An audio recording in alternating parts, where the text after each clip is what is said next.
The story begins with a massive horde of immortal beings who managed to break the natural cycle of life and death. Conquerors of worlds and dimensional travelers, they had set their sights on a small blue planet called Earth. To them, taking it over was only a matter of time, or so they thought. In the midst of this destructive scene, a skeletal monk trembles as he witnesses something he can't understand. A simple, sinister-looking human who, despite being completely battered, keeps moving forward with an unsettling calm. As his body slowly reconstructs itself, he approaches the being that had looked down on him. With brutal strength, he shows the creature its mistake, as a single blow is enough to reduce the skeleton to nothing but dust. The story then jumps back 2 years, to a time when a young man was being scolded by his sister for being a lazy, unemployed, failed gamer. She warns him that if he doesn't find a job, she'll send him back to live with their parents, but he, clearly drunk, replies that he'd be embarrassed to live with them at his age.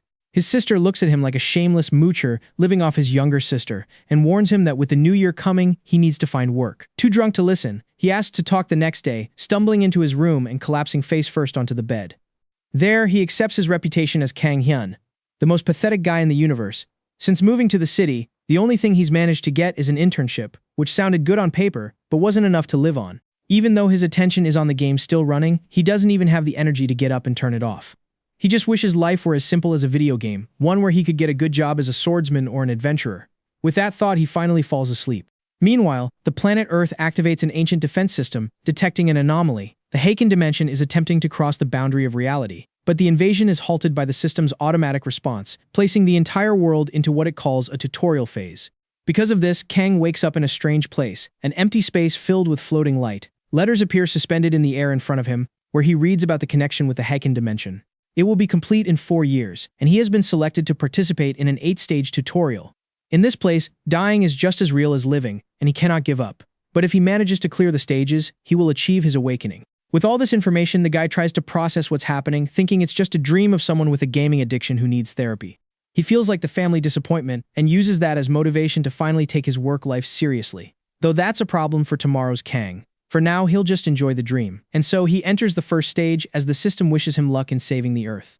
His first mission forced him to face his greatest fear. He was in a race to reach the end of a bridge. Even though he couldn't see anyone else nearby, in a flash he appeared atop a narrow stone path. He was joined by many others, and beneath them a river of burning lava stretched out. The others kept complaining about how strange this dream was, where everything felt far too real. Right next to him, Kang noticed his sister June shaking and crying in fear. He simply sighed in frustration, thinking that even in his dreams he had to deal with his nagging sister, while she was thinking the exact same thing about him. As they argued, June began to realize that this might not be a dream, as everything felt too tangible and too vivid. Kang, on the other hand, stuck to his theory, viewing it all as an overly realistic dream, comparing it to those times he dreams he's using the bathroom, but wakes up dry, information June really didn't want to hear. Determined to stick to his logic, Kang took the first step, certain that his NPC sister wouldn't understand the mission. But she had seen the tutorial introduction too and was just as scared. He thought that if he fell, he would simply wake up, until someone right in front of them tripped and fell into the river of lava. The scream was so gut-wrenching, it chilled them to the bone. Terrified, June asked him if he still planned on going forward. But Kang tried to stay as cool as a cucumber, despite being a very shaky and tearful one. Finally, June took a deep breath to find her courage and moved first, suggesting he crawl across so he wouldn't lose his balance. Trying to maintain some dignity, he ended up taking her advice. As they crossed that narrow stone bridge, June asked if he understood what was happening. He insisted it was just some absurd dream of a broke gamer, but June was convinced otherwise, feeling deep down that if they died there, they wouldn't be waking up. Kang gave a condescending sigh, or so it seemed, because in reality, he was crying out of fear because his sister wouldn't let him keep up his fantasy of self-preservation. Accepting his role as the pathetic older brother, he trembled so much he chose to drop to the ground, believing in his heart that if he just stayed still, maybe he'd wake up. But a status window appeared before them, announcing an increase in difficulty. At the same time, everything began to shake, and the bridges started to collapse. And June realized they couldn't still stay there, rest, and began to run at full speed. Kang tried his best to keep up with her, and although the bridge wasn't that narrow, all they had to do was focus on running to survive. As the finish line drew near, rocks started falling from the ceiling onto June's path. Kang tried to warn her, but seeing that she wouldn't react in time, he jumped and managed to carry her to the goal, thus completing the first stage. Kang collapsed onto the ground, gasping and soaked in sweat, while June calmly checked the floating system windows in front of her. Half dead, he waited for at least a thank you and watched her in silence, but his sister was too focused on the window. Meanwhile, he could barely see through the blurry lines of text, where he made out a single word that stood out. His innate ability was resurrection. Before he could process it, everything faded away and Kang snapped his eyes open, back in his room, heart racing, thinking for a second that it was all just a dream, a very strange and intense one. But outside, the world was starting to go crazy.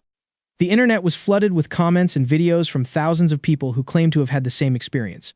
Some described losing their lives inside that dream, while others woke up with abilities that shouldn't exist. In just a few hours, the entire planet changed. Curiously, this made fans of manhwa and action novels the world's new experts. It was all due to the connection with the Isekai'd dimension, scheduled to complete in 4 years, and so both siblings rushed out at top speed, shouting about everything they had just dreamed. Since they were both talking at once, neither could understand the other until they eventually got tired and decided to continue after breakfast. While they ate, they checked social media and saw that the dream had become a global trend. Our protagonist thought that dying there hadn't been so bad since many others ended up falling too, but June disagreed. That the experience of melting in lava must leave some serious trauma, but what worried her most was why both of them were so calm, eating as if nothing happened. Kang continued to eat, enjoying the food while analyzing his limited options. On one hand, he just had to open the window to see what was happening outside. People were hoarding products, fighting over toilet paper, others were screaming that it was the end of the world, and some were just venting their fear by destroying everything they found. When June saw all that, she decided it was best not to go to work that day. For Kang, however, it was just a normal day of being unemployed, and he was much more interested in the Isekai'd dimension than worrying. With this, his sister noticed he wasn't even paying attention to the game screen because he could see the countdown at any time, which currently showed less than 5 years until the merger, and Kang calculated there was still time to prepare. For now, he preferred not to go out into the chaos, which shocked June since it was the first time her brother had said something sensible. The chaos didn't last long, just as Kang had imagined. The disaster dissolved in a matter of hours as evening fell, and everything returned to normal, but that calm only lasted until nightfall when they went to bed only to wake up back in the tutorial. A screen appeared to offer Kang a detailed explanation of the system, but he simply skipped it to check his stats, breaking into a smile since he would be able to use magic. He saw his innate skill, Resurrection, and got excited for the first time in a long while, thinking it was a broken ability. However, it was a low rank which allowed him to revive 24 hours after losing his life, and he had to specify a location for it. Otherwise, he would return right to the spot where he died and suffer a heavy debuff afterward. At least the debuff didn't apply inside the tutorial. Overjoyed by the skill, he stopped feeling like a simple extra and accepted the next stage, unaware of what was coming. Upon arrival, he found himself in a world where he had to engage in a bloody fight against a goblin. Thanks to his video game experience, he managed to hold his ground and put up a good fight in this stage, where he had to prove his strength by brutally taking down his opponents. However, as he held the bloodied weapon, he realized how different it was to take a life in reality versus a game. He could barely contain his nausea and decided to leave, realizing he had been lucky to face a small opponent until he was intercepted by one much larger and more fearsome, who wasn't at all happy to see his fallen comrade. And the terrified protagonist thought that, if that supposed starting monster was already that brutal, then tetanus would be the least of his worries. The goblin lunges at him fiercely, and while the boy manages to block the first strike, he quickly realizes that his weak, unemployed body and a mace heavier than he is are a terrible combination. The weapon flies out of his hands, and the next instant is a hell of pain. The goblin stabs him over and over without mercy. Soon, his body lies on the ground, trembling and covered in wounds, barely understanding what is happening as the monster drags him away. In that moment, Kang can only think about how ridiculous it is to die like this, not understanding why the goblin won't stop. With a broken voice, he can only beg for help, knowing no one is coming.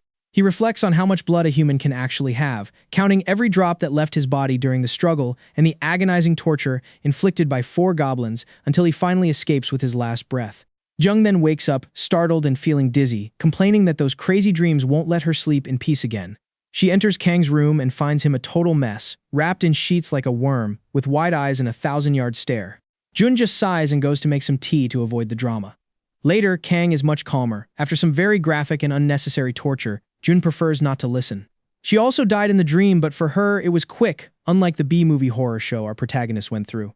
Sarcastic and sobbing, he says that after something like that, even the bravest guy would call for his mommy. Seeing him like this, Jun realizes he's actually doing okay, because he still has a sense of humor, which is good since they can't afford a psychiatrist.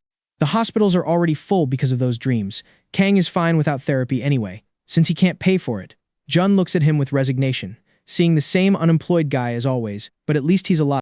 She tells him that according to what she's read, those who die in the tutorial simply don't move on to the next round. Kang sighs in relief, thinking he can finally sleep without worrying about lava, monsters, or pain. That is, until he closes his eyes and returns to the exact same place. Suddenly, he understands what his resurrection skill really means. He lets out a long, censored string of curses. After a long nap, he waits for the game to kick him out. However, hunger eventually forces him to move. Resigned to the fact that if he dies, he'll just end up back here, he decides to keep playing. But this time, he has a new strategy. His previous choice of weapons ended badly, so he swaps the mace for a crossbow to attack from afar and a spear for close combat. He's ready to prove that mandatory military service in South Korea was actually good for something. But apparently, in his case, it only left him with terrible aim. He proves this when he tries to surprise the goblins, but the only thing he manages to do is make the biggest one angry. Even so, he didn't back down. He lunged forward with his spear, successfully knocking down the smaller one and thinking that this time he would actually win until his spear got stuck and the big one crushed him.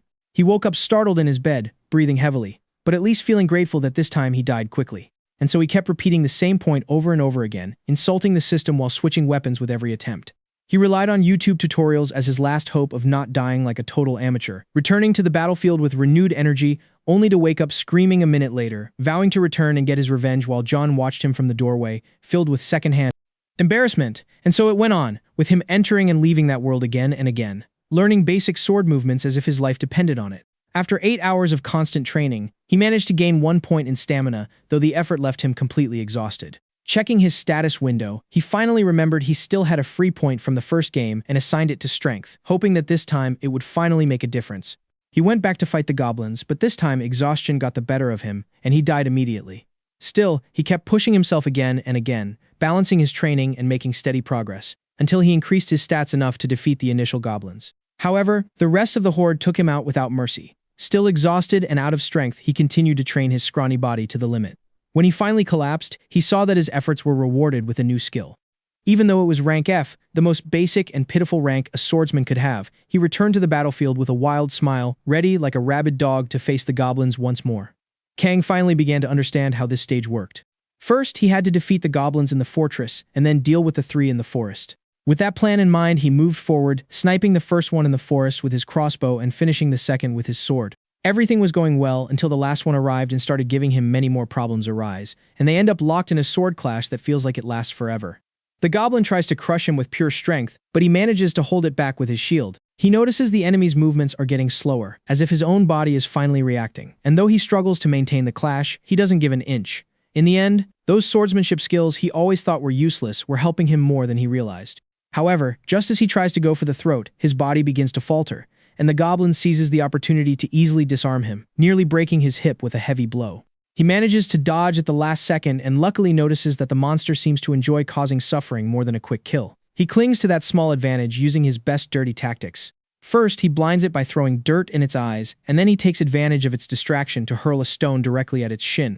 The monster was left hopping on one leg, leaving it at the mercy of our protagonist's finishing blow, finally ending the second stage. He celebrates as if he had defeated a final boss.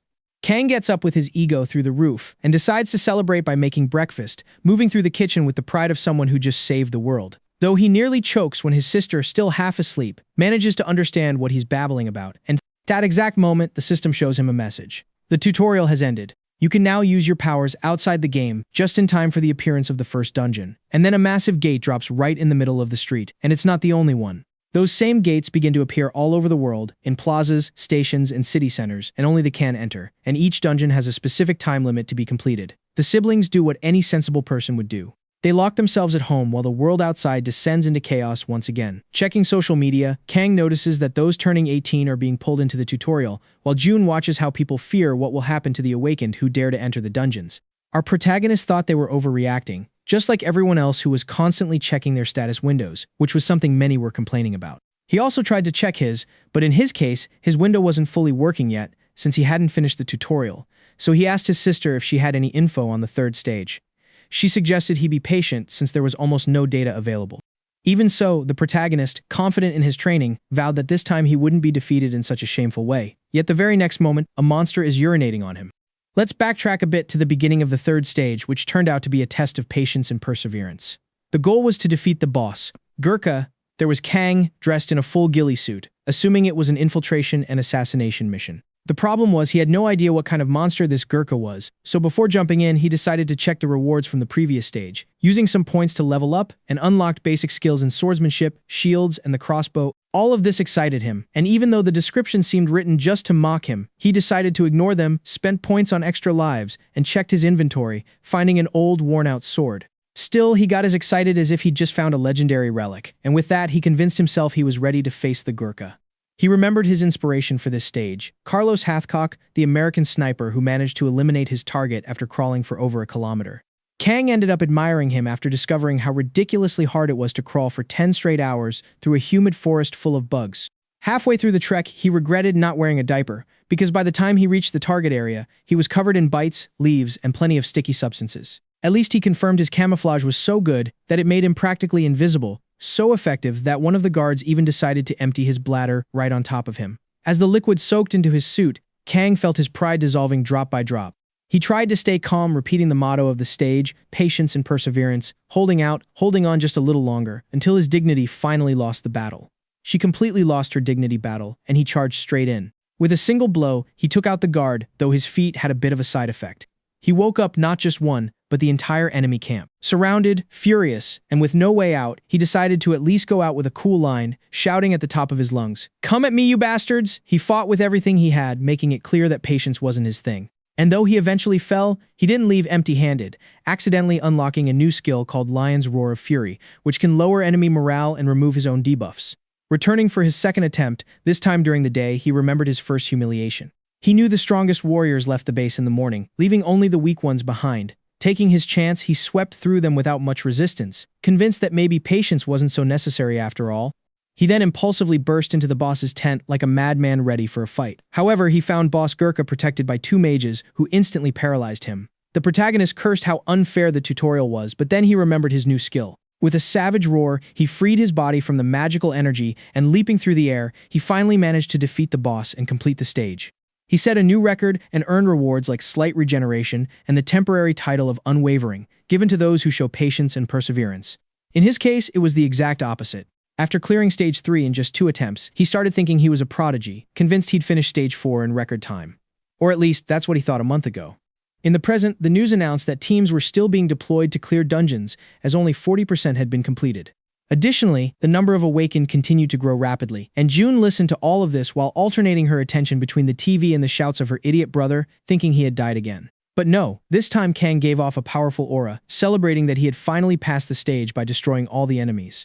Resigned, June served him food and congratulated him on his success. However, her expression changed when she noticed something strange. After his last nap, her brother seemed to have returned with an insane amount of supplements. What annoyed June most, though, was the face her brother was making, like a thug from a Japanese movie, and Kang only made her angrier with his teasing about her goal. After some teasing, she asked how the 4th stage went, and according to Kang, it was a test of leadership where he was given a group of NPCs with different roles and a clear mission: destroy the dungeon core. It sounds simple on paper, but not for Kang. From the start, the group was divided. One couple wanted to turn back while another insisted on moving forward, complaining about the lack of supplies. After a long debate, they decided to press on. Kang felt proud of himself. He had managed to motivate them, keep morale high, and lead the attack with his new intermediate regeneration skill, which allowed him to heal wounds in exchange for magic power. Jung listened to him, doubting that something so easy had taken him an entire month. And that's exactly why Kang was so frustrated, because on the very first night of the stage, the couple in charge of the watch decided to run away together. But before leaving, they took him out just in case. What bothered him most wasn't the betrayal, but the fact that they had the nerve to flirt in the middle of a dungeon. A bit annoyed, Jun tells him to at least finish eating before continuing with his romantic tragedy, and being polite, he listened to her. After swallowing, he resumed the story more calmly, recounting the multiple similar betrayals he suffered in each repetition until, after many attempts, he found the most reasonable option: eliminate everyone before they could betray him. And so we go back to that day. The group was once again arguing between moving forward for the reward or retreating to avoid death. But this time Kang shouted furiously, pointing his sword at the first traitor with a crazed look in his eyes. He warned them that if they followed his orders, they might die, but if they didn't, they definitely would. And if anyone complained, they'd die right then. One person dared to protest, and just as he promised, he beat them relentlessly until they were unrecognizable. Then, more calmly, he suggested they follow him if they didn't want to end up the same way. Thanks to his experience, he managed to maximize his stats with brutal efficiency, and after a tough battle, the protagonist finished off the last of the skeletons, amazing everyone because he had actually pulled it off. Kang finally laid eyes on the dungeon core, and with a clean cut, he completed the 4th stage. Despite all that suffering, he obtained a large amount of materials and valuable items, including skeleton magic stones. Although he doesn't know their use yet, he also got a cutting skill, a ring for magic resistance and protection against mental attacks. But his greatest achievement was something else. In the real world, he had become so ripped that calisthenics no longer gave him results, so he decided to start lifting heavy weights. However, his training was interrupted by a message on his phone alerting the residents of his area about a dungeon break right in that city. The goblins had unleashed a terrifying massacre. From his building, Kang watched the chaos, remembering with horror that his sister had gone to work. Desperate, he searched for a weapon, realizing that unlike in Latin America, people in Korea didn't usually have machetes just lying around. So he grabbed the first sharp thing he could find and ran toward the office, shouting at the top of his lungs to get the attention of the goblins. Even though he couldn't use his skills outside of the tutorial, he at least achieved his goal. All of them rushed toward him. He mocked them, seeing how simple and weak they were, even though deep down he wasn't sure if it would be as easy as it was in the tutorial. He soon discovered that not only were they weak, but they were also incredibly predictable. With a smile, he thought he was going to have some fun. Meanwhile, inside the building where June worked, a pile of office furniture blocked the entrance. The monster's blows made the door vibrate. With every strike, they felt their time was running out, and inside that office was June, trembling and wondering how much longer the barricade would hold. Amidst the noise, she heard her brother's voice calling out. Fear had her paralyzed with messages from her brother asking if she was still there. She couldn't reply, because right then, a final blow smashed the door to pieces. Everyone watched in terror as a horde of goblins crossed the threshold. But through the dust and debris, what appeared was something just as terrifying, yet at least familiar. Her brother, with a fire in his eyes and a rather disturbing smile. She felt a deep sense of pity seeing her barbarian brother standing among the rubble, while the department head was furious because Kang had destroyed the barricade that was keeping the monsters out. Feeling a bit embarrassed, he apologized for the damage, but explained they didn't need to worry about goblins anymore. Everyone stood stunned as they saw the long line of fallen beasts he had left behind him. Kang suggested they pick up weapons, assuring them the goblins weren't that difficult, and told them to follow him. The group was confused, so he explained he had seen many creatures gathered outside, leading him to believe there were more on the other floors, and he proposed clearing the building completely. After the chaos, June treated the wounds of her brother, who was being stubborn about wasting water on them, but considering how injured he was, he had no choice. She didn't understand how he could be so strong yet take so many hits at the same time, and Kang explained he had gotten so used to regenerating in the game that he forgot to dodge, but now he'd focus. Being without powers was a real problem, and a worried Jung reminded him that if he couldn't use his abilities, he wouldn't be able to revive either. She asked him to stop overdoing it when he bursts into buildings, because as cool as it might look, it's only cool until he has a heart attack. Even so, some of the girls in the office saw him as a total catch and asked what his type was.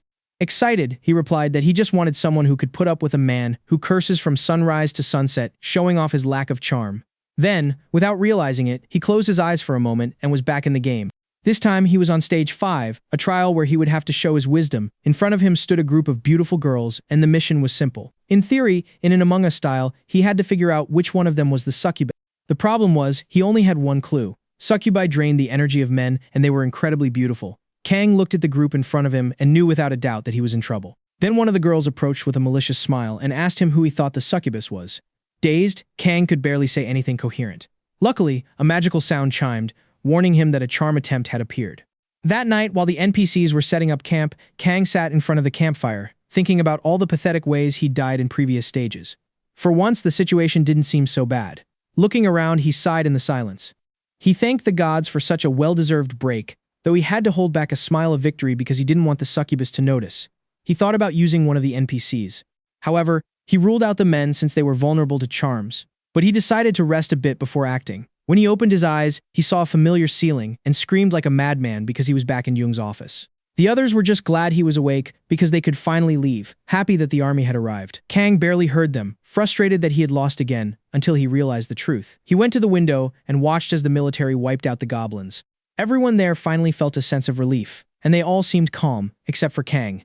Suddenly, his body tensed up, overcome by a sense of danger he couldn't explain, but it made his skin crawl instantly. He soon noticed he wasn't the only one. The soldiers were starting to get restless when, despite the bursts of gunfire, the monsters kept appearing without pause. Some cursed under their breath, remembering this was supposed to be their last mission before retirement, which felt like a bad omen. One of them opened fire on a red goblin that stood out from the rest, but the bullets bounced off its skin. As the monster approached step by step, it eventually took his life with a single move. Chaos broke out immediately, as those in the building watched a whole squad get wiped out in seconds by that creature advancing with unstoppable fury.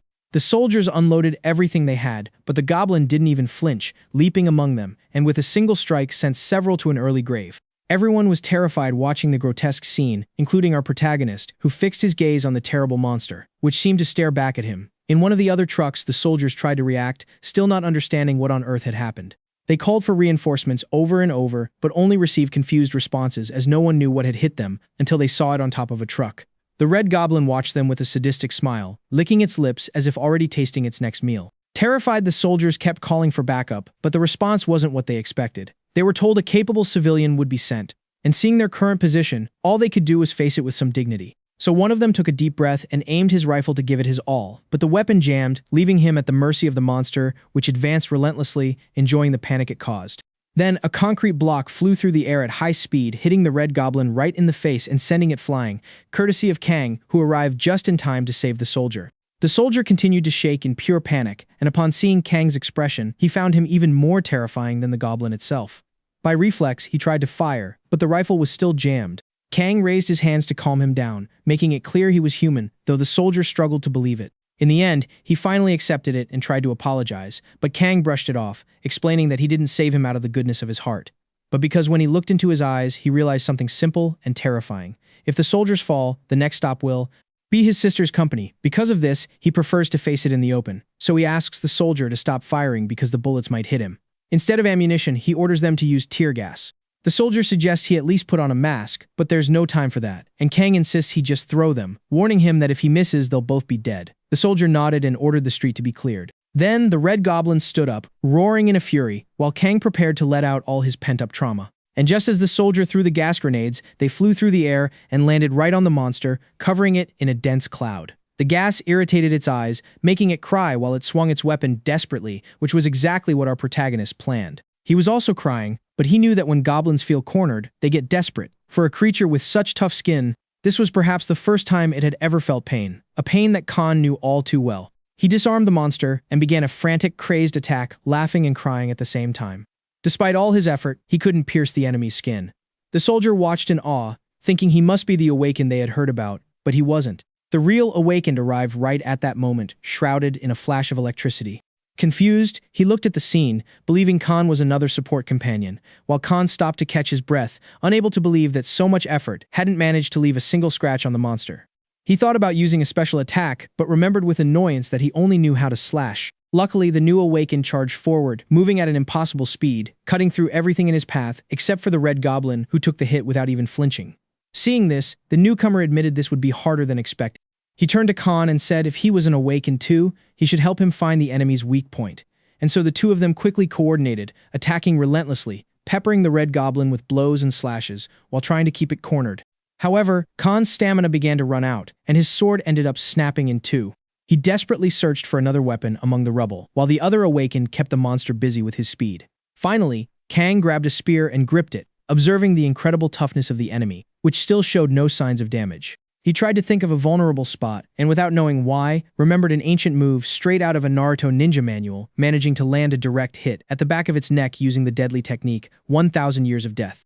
Although looking at the move from the outside, he felt a bit embarrassed using it, and with the strange wet sensation that ran up the spear, Kang tried to convince himself that its backside was technically a vital point, and without knowing how he came to that conclusion, nor why his body performed the next move, he lifted the monster from behind to slam it down with great force. As if it wasn't enough to target one opening, he decided that the other weak point was the mouth, finally putting it out of its misery.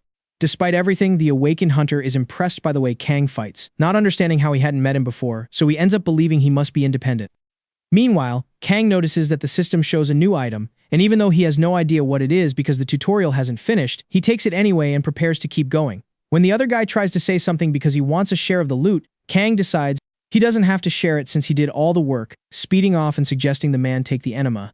The spear he used against the goblin, as his share, leaving the desperate hunter standing still. Still processing what happened as he takes off his mask and looks toward where Kang disappeared. Not fully understanding what kind of person he just met, and after the Red Goblin fell and twilight arrived, everything seemed to calm down. So he and his sister walked through the dystopian streets left by the attack until they reached their sweet home at nightfall, which was completely destroyed because it wasn't locked. And while his brother still hadn't grown a brain, he decided that they would clean first and then eat if there was anything edible left, and while they were having dinner, showing why it's not good to look at social media while eating. She almost choked when she found a viral video of her brother's fight with the goblin, apparently recorded from nearby buildings. In the hundreds of comments, they praised Kang's skill, which made him make a twisted, deranged expression that his sister could no longer tolerate. He complains that she's always criticizing his handsome face and ends up reading comments where everyone agreed he had the face of a crazy villain. Even if his physique was impressive, Later that night, Kang was tucked into bed and asked his sister to turn off the light. She refused to encourage his laziness, but because of her brother's childish persistence, she gave in just this once due to the hard days they'd had. Still, she warned him not to scream in the morning, and he confidently assured her this stage would be a piece of cake, promising her a beer when he finished. June doubted that beer would ever happen, but at least she hoped he wouldn't scream, as the protagonist prepared to sleep peacefully. However, before drifting off, his mind filled with memories of the powerful Awakened who had helped him, aware that many people had cleared every stage, while he had barely reached the second one like an average person. Even though he brushed it off, he decided to finish the tutorial and become the strongest. Right before falling asleep, he thought about seeing the cute succubus who caused his game over again, hoping to get another good look at her. But when he opened his eyes, he got a terrible fright, which he tried to punch away. Confused, he tried to understand what was happening, with the system indicating that this time he had to take down a horde of gray goblins with poor hearing. Kang, without paying much attention to the details, just wanted to know why the tutorial had changed while he was fighting, waking up screaming once again, to his sister's annoyance. Meanwhile, in a destroyed internet cafe, a man's face was nearly erased by a single punch. From the floor, he couldn't understand how a simple human who hadn't even done the tutorial could defeat an Awakened. The sadistic boy looked down at him with contempt, convinced that these individuals, while a bit stronger, were pathetic at fighting. However, upon seeing the video of the protagonist, he couldn't help but get excited, feeling there was finally an interesting Awakened. Our hero checks the next tutorial broadcast and discovers he has to find a doppelganger, a monster that blends in with people and devours someone every night. He's confused because the concept is basically the same as the succubus game, except there's nothing attractive to look at here. He tries to come up with a clever strategy, but in the end, he just starts yelling to get everyone's attention. Acting like a tough guy, he warns them that from now on, whoever moves is the monster, and his brilliant plan goes horribly wrong, with everyone else teaming up to eliminate him immediately, waking up frustrated, knowing he's terrible at Among Us-style games. So he tries to soothe the annoyance with food, but that constant feeling of failure stays with him for a full month and a half, and finally one day he decides to try using his head, although his brain couldn't produce a better idea than greeting his sister in a Rudito cosplay, which was the best he could think of after being stuck for 53 days on stage 5, where the constant change of scenery doesn't help him, and thinking clearly isn't his strong suit, so he has no choice but to trust the power of his outfit, even though his sister's look is one of pure embarrassment, believing it more likely they'd implant a smart person's brain into him before he ever became intelligent. And Khan, resigned, accepted that revelation, while she suggested that instead of spending money on his costume, he should soundproof his room so she wouldn't have to hear his shouting, and that night, Khan entered the game again, prepared for whatever absurd mission he might get. Ironically, the system assigns him something fairly simple, to clear a dungeon filled with giant spiders, where he just has to find their weakness, and so, excited, he moves through the cobwebs and monsters until reaching the boss for the first time in a while, thankful that the task didn't require too much thinking, and during the fight, he goes all out, but ends up taking a direct hit from the creature's poisonous breath, the poison spreading through his arm until it's useless, and without stopping to hesitate, he gets rid of it and keeps fighting, sliding under the spider's body, cutting it down with one slash, fully completing the mission's true objective to find its weakness, using pure brute force, and seeing the monster destroyed, he assumes the mission is complete. Without having used his head for a second, obtaining a new skill, Giant Strength, which increases his physical power, fitting perfectly with his idea that thinking is a waste of time. And meanwhile at school, a boy waits for his friend to invite him to celebrate his birthday. The problem is, his friend is still stressed by the tutorial, exhausted after barely passing the first stage and without any reliable information about what happens after the fifth, which only 1% managed to pass. And yet, it seems someone is actually pulling it off and they're only one stage away from finishing. But their advice was questionable.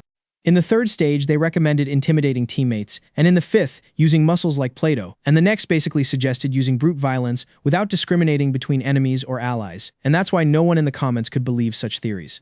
And they just happen to come from our protagonist, who's furious that they're insulting his genius. His brother couldn't understand why he was shouting at the phone, and Kang replied that no one was listening to his brilliant ideas. Jun just mocked him for arguing with kids online, but Kang insisted that his method was perfect. He claimed that once he passed the 8th stage, he'd be like Han Sa-jion, leader of the Dangun Guild, or Choi Dong-woo, president of the Ability Users Alliance. His brother couldn't believe he was comparing himself to geniuses who had completed the tutorial in a single attempt, while he had been repeating it for months. This annoyed Kang, who argued that he had managed to pass 2 stages in a single day and would finish the last one that very night. And so, night fell with Kang ready to face the 8th stage, and he unlocked his reward for clearing the 6th stage. The amazing Vilgain's sword, the faithful companion of the famous mercenary of the same name who carved his name in blood and glory with that weapon. Over time, the sword was infused with a sinister energy that now granted the Berserker skill. He also obtained Ronald's armor, which belonged to a legendary knight-errant. After being repaired hundreds of times, it had learned to repair itself. He was excited to use such cool artifacts and show them off one day in the real world. Now he just had one more stage to clear. However, this one began with a strange question. What are your beliefs?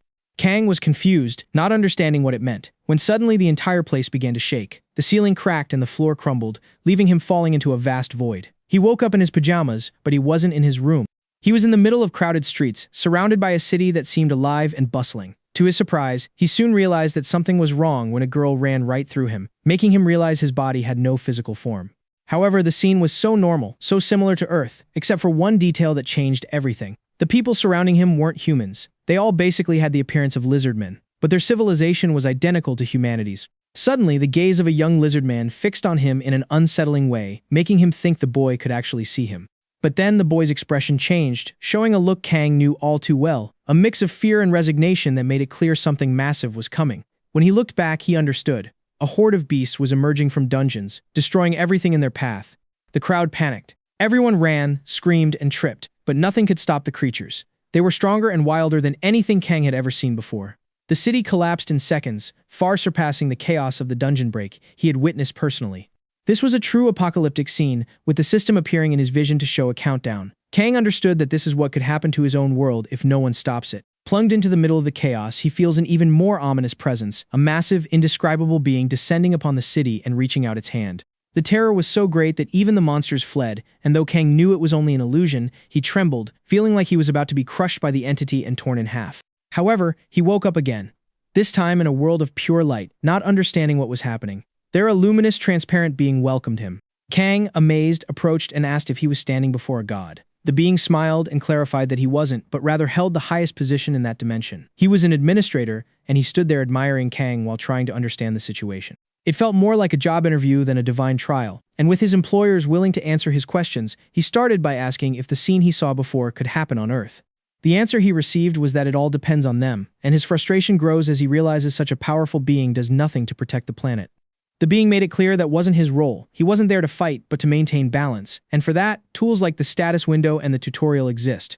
Kang was speechless, so the administrator changed the subject and began asking him directly about his beliefs and why he chose to reach this point. Kang avoided answering, convinced it was a pointless question, but the being insisted, saying that since the start of the tutorial, his curiosity about humans had grown, and he saw them as creatures driven more by emotion than logic. That condescension annoyed Kang, who, with an ironic smile, replied that if he were such a good observer, he would have noticed that humans are simply born looking to be a little happier each day, surviving however they can. The being then asked if there was anything he wanted to protect, and Kang firmly answered, his spoiled little sister and his parents. The being wondered if that made him a hero, but Kang, after so much trauma, preferred to avoid heroic troubles.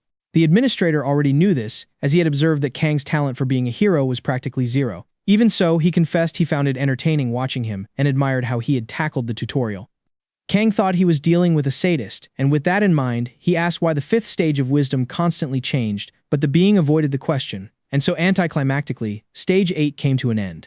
Kang complained as he began to float, while the being assured him that more trials awaited, and whether Kang liked it or not, he saw him as the great hero who would save humanity. Our protagonist, for his part, only wanted revenge for being left without any pretty girls in the tutorial, as he was transported out of that dimension, while the luminous being hoped to see him again. With the echo of Kang's promise of revenge, it was the last thing he thought of before waking up screaming, or at least trying to, because he was choking on something. His little sister was watching, having anticipated his screams and covered his mouth in a rather unorthodox way. Kang complained that she used a sock, though at least it was clean. She coldly replied that if he was going to complain so much, he should stop screaming, assuming from his expression that he had failed the tutorial again, and his screaming would likely go on for a while. However, Kang showed an unusually wide smile. He pulled up his status window, boasting to his sister about how strong he'd become, even though she was just staring at thin air. Still, she chose to believe him, but reminded him that if he was so great, he should start making money before hurrying him to eat breakfast. Our protagonist felt that was a pretty cold reaction, thinking to himself that this was exactly why his sister didn't have a boyfriend. She responded by shoving a spatula right in his face, and later she headed off to work while he continued to check his status window, feeling a bit disappointed by the rewards he'd earned after completing the tutorial. At least now he could add titles to his stats along with several new skills. But what really excited him was finally discovering the identity of that mysterious item he had obtained during his fight against the goblin, a magic explosion book. This had left him so excited he wanted to scream, but after 4 months in the tutorial, he had learned to do it silently. Kang decides to learn the new skill without hesitation, and thinks it's finally time to enter the skill training school. Meanwhile, in another part of the city, a young woman named Anna Milio was walking enthusiastically to her first day as a public official. She was recently assigned to the Awakened Skill School, the place that certifies those who completed the tutorial. Despite being new, the institution is already considered one of the best in the world. For Milio, seeing the new graduates start their journey as heroes was inspiring, or at least it was until she crossed paths with Kang. Her first impression of him leaves her on the verge of tears. His expression is so harsh he looks like an ogre, making her so upset while trying to ask for his ID. But a single gesture from him is enough to make her back away, trembling as she hides behind a pillar. While Kang looks on, not understanding what just happened or why everyone around him is starting to look at him as if he were a criminal. Everyone there now sees him as a dangerous guy who makes girls cry. Just then, the instructor arrived, Kim Hee-yoon, the blonde man from the Goblin incident, though now he wore glasses. He recognized Kang immediately, and Kang recognized his voice as well. Kim observed him closely, surprised by how much he had changed since his registration photo. Kang blamed a skill for his new look, assuring him he was still the same person. Still, the instructor noticed something strange. His level was too high for someone who had just finished the tutorial, and he suspected Kang had entered a dungeon illegally. Realizing that even lying about his level wouldn't clear the air, the protagonist decided to keep lying, claiming he had entered before it was considered illegal. He even made up a unique skill that supposedly doubled his strength. Kim, intrigued by his apparent cooperation, took him aside to ask about his other skills obtained during the tutorial. Kang agreed, and biting his own arm, he showed him the first one, regeneration. Then he showed him a ring, and finally, since he couldn't use his true resurrection skill, he improvised, saying his other skill was Lion's Roar, asking if he wanted a demonstration. Kim, feeling curious, gave him the go-ahead. Meanwhile, in line among the other recruits, he found that the sadistic guy had woken up, immediately recognizing our protagonist as the man from the Goblin incident, just as Kang let out his roar. The sound shook the entire room, even startling Kim, who was impressed by his sheer power, and he immediately decided to personally take him to see the management. All of this was watched by the fascinated sadist, who smiled from ear to ear, overexcited by the show. Meanwhile, in Kang's distorted view, he felt like quite the heartthrob on his first day, even though he nearly made a girl faint from fear. He also thought about how close he came to being denied entry to the school until he proved his talent was too obvious to ignore. And so, he's at his first class where everyone recognizes him, but not for a good reason. Instead, they see him as the monster who yelled so loud he knocked a small girl unconscious, leaving his reputation in the gutter. However, he doesn't seem to care much, while the one who is interested in him is the sadistic blonde. When class begins, Kim enters and introduces himself as the head of training, explaining they will have 10 days of theory and practice, and if all goes well, everyone will pass without issues. He adds that since the world changed, more dungeons and monsters are appearing, and old methods no longer work. This means what they learn today might be useless tomorrow. Kang listens and thinks it sounds overly pessimistic, but he gets the point, and Kim only wants one thing, for his students to survive. When the first class ends, Kang feels exhausted from boredom. He doesn't think he can stand 10 more days of the same thing, and then a huge muscular guy approaches him, introducing himself as Waxo and offering a handshake. Our protagonist finds him annoying, but returns the gesture anyway, unaware that this is all a plan by the musclehead who is looking to intimidate him and bring him down a notch, remembering the commotion Kang caused in line when he shouted so loud everyone's ears hurt. He quickly notices that his grip isn't working, because Kang activated his giant strength skill, increasing his muscle power to counter the squeeze of the massive brute, who starts to feel his hand being slowly crushed. His manly pride is wounded after putting all his stat points into strength, and he tries to resist so he won't look pathetic in front of the class, who are already watching the strange struggle, and he increases the pressure to the limit, straining every vein in his arm. His blood pumps wildly until he can't take it anymore, and a dry snap breaks the silence, but it's his own arm that explodes, spraying blood everywhere. This makes the sadistic guy almost jump out of his seat with excitement, as Walk's screams echo through the whole building, only to be replaced shortly after by the sirens of ambulances. Meanwhile, in the office, Kang tries to explain what happened. According to him, the muscular guy asked for a handshake, and while doing so, started screaming until his arm suddenly exploded. Even though Kim finds this hard to believe, the protagonist insists it's the truth, adding that things could have ended just as badly for him if his strength skill hadn't boosted his power by 5 times. Kim notices that he changed the details about the skill he mentioned before, but Kang blames it on his terrible sense for numbers. The blonde instructor, though he has serious doubts, decides it isn't worth arguing any further and sends him back to the classroom. And so, he returns to class, tired from his strange day, which only gets weirder when the sadistic guy asks to sit next to him, introducing himself as Yusong. Apparently he is looking for an older brother figure, claiming he's just a recent middle school graduate. However, Kang doubts this, as the guy looks way too old and terrifying for his age. His fears are confirmed when the guy asks him for details on how he made the arm explode, but he insists it wasn't his fault. Meanwhile, Kim returns for the second class, where he explains that dungeons are classified into 2 types, regular and incomplete. The regular ones are the most common, and if not completed, they break 4 weeks after appearing. Incomplete ones, on the other hand, can break at any moment, which is why they must be cleared quickly by destroying the main core or entering secondary cores to delay the rupture. In the middle of the explanation, another muscular guy interrupts, saying he doesn't need to listen to useless talk to kill monsters. Kang is the first to complain, muttering that these big muscular guys are all brainless, constantly interrupting the class without realizing he just described himself. The guards try to calm the guy down, but Kim decides to challenge him. The man, noticing the instructor's confidence, accepts without thinking twice. On the podium, Kim sets a clear challenge. He'll give the man 1 minute to attack him. If he manages to even touch him, he'll pass immediately. If he fails, he's expelled. The big guy, confident in his strength, accepts without hesitation. From their seats, Kang and the sadistic guy watch the scene closely with twisted, terrifying smiles. The giant accepts the challenge, summoning his sword, while the guards watch, worried about Kim's safety. But Kim, completely unfazed, adjusts his glasses and waits calmly. Challenger, who lunges with all his might, but Kim dodges the blow with mocking ease, making it clear that his attacks are far too obvious. This makes the big guy's blood boil, and he pulls back for another reckless swing, but Kim not only dodges it, but appears behind him, taunting him for being too weak to fight. He continues to easily dodge each and every one of those violent movements, criticizing his terrible swordsmanship and wearing out the big guy's patience. He lunges again with everything he's got, not only missing this time, but as Kim points out, by throwing his whole body into a move like that, he leaves his defense wide open. He proves it with a kick that disarms him, but that wasn't even his biggest mistake. It's that, by attacking so recklessly, he's just burning through his energy. Kang watches the scene and compares it to a match between a pro boxer and a novice. However, what he just witnessed is far beyond that. Kim's speed and precision leave him impressed, and since he's improved so much himself, he can't help but feel the urge to face someone like that one day. It's an idea that makes him seem too much like the maniac sitting right next to him, who he ironically judges for looking like a psychopath, worrying that being near him might make people think he's a weirdo too. As evening falls, they move on to physical training, where Kim hands out weapons and tells them to practice however they like, saying he'll correct them later. But Kang finds it boring from the very first minute. Ju, on the other hand, suggests something more interesting, a duel between them. The idea excites him enough to let out a crazy smile, but Kim interrupts before they can start, making it clear he's still not allowed to fight. Resigned, Kang just watches how terrible most of them are with a sword, thinking he doesn't need to practice, though he decides to warm up a bit just to show off his moves. But instead of impressing anyone, one of the 6 instructors interrupts him to criticize his posture and his poor execution, and Kang gets more and more irritated. It gets to the point where he wants to challenge him to a duel, though only in his head, because he doesn't want to get into trouble. Even so, he managed to catch Kim's attention, who calls for silence and focus to give a demonstration, choosing the protagonist and the instructor who had scolded him.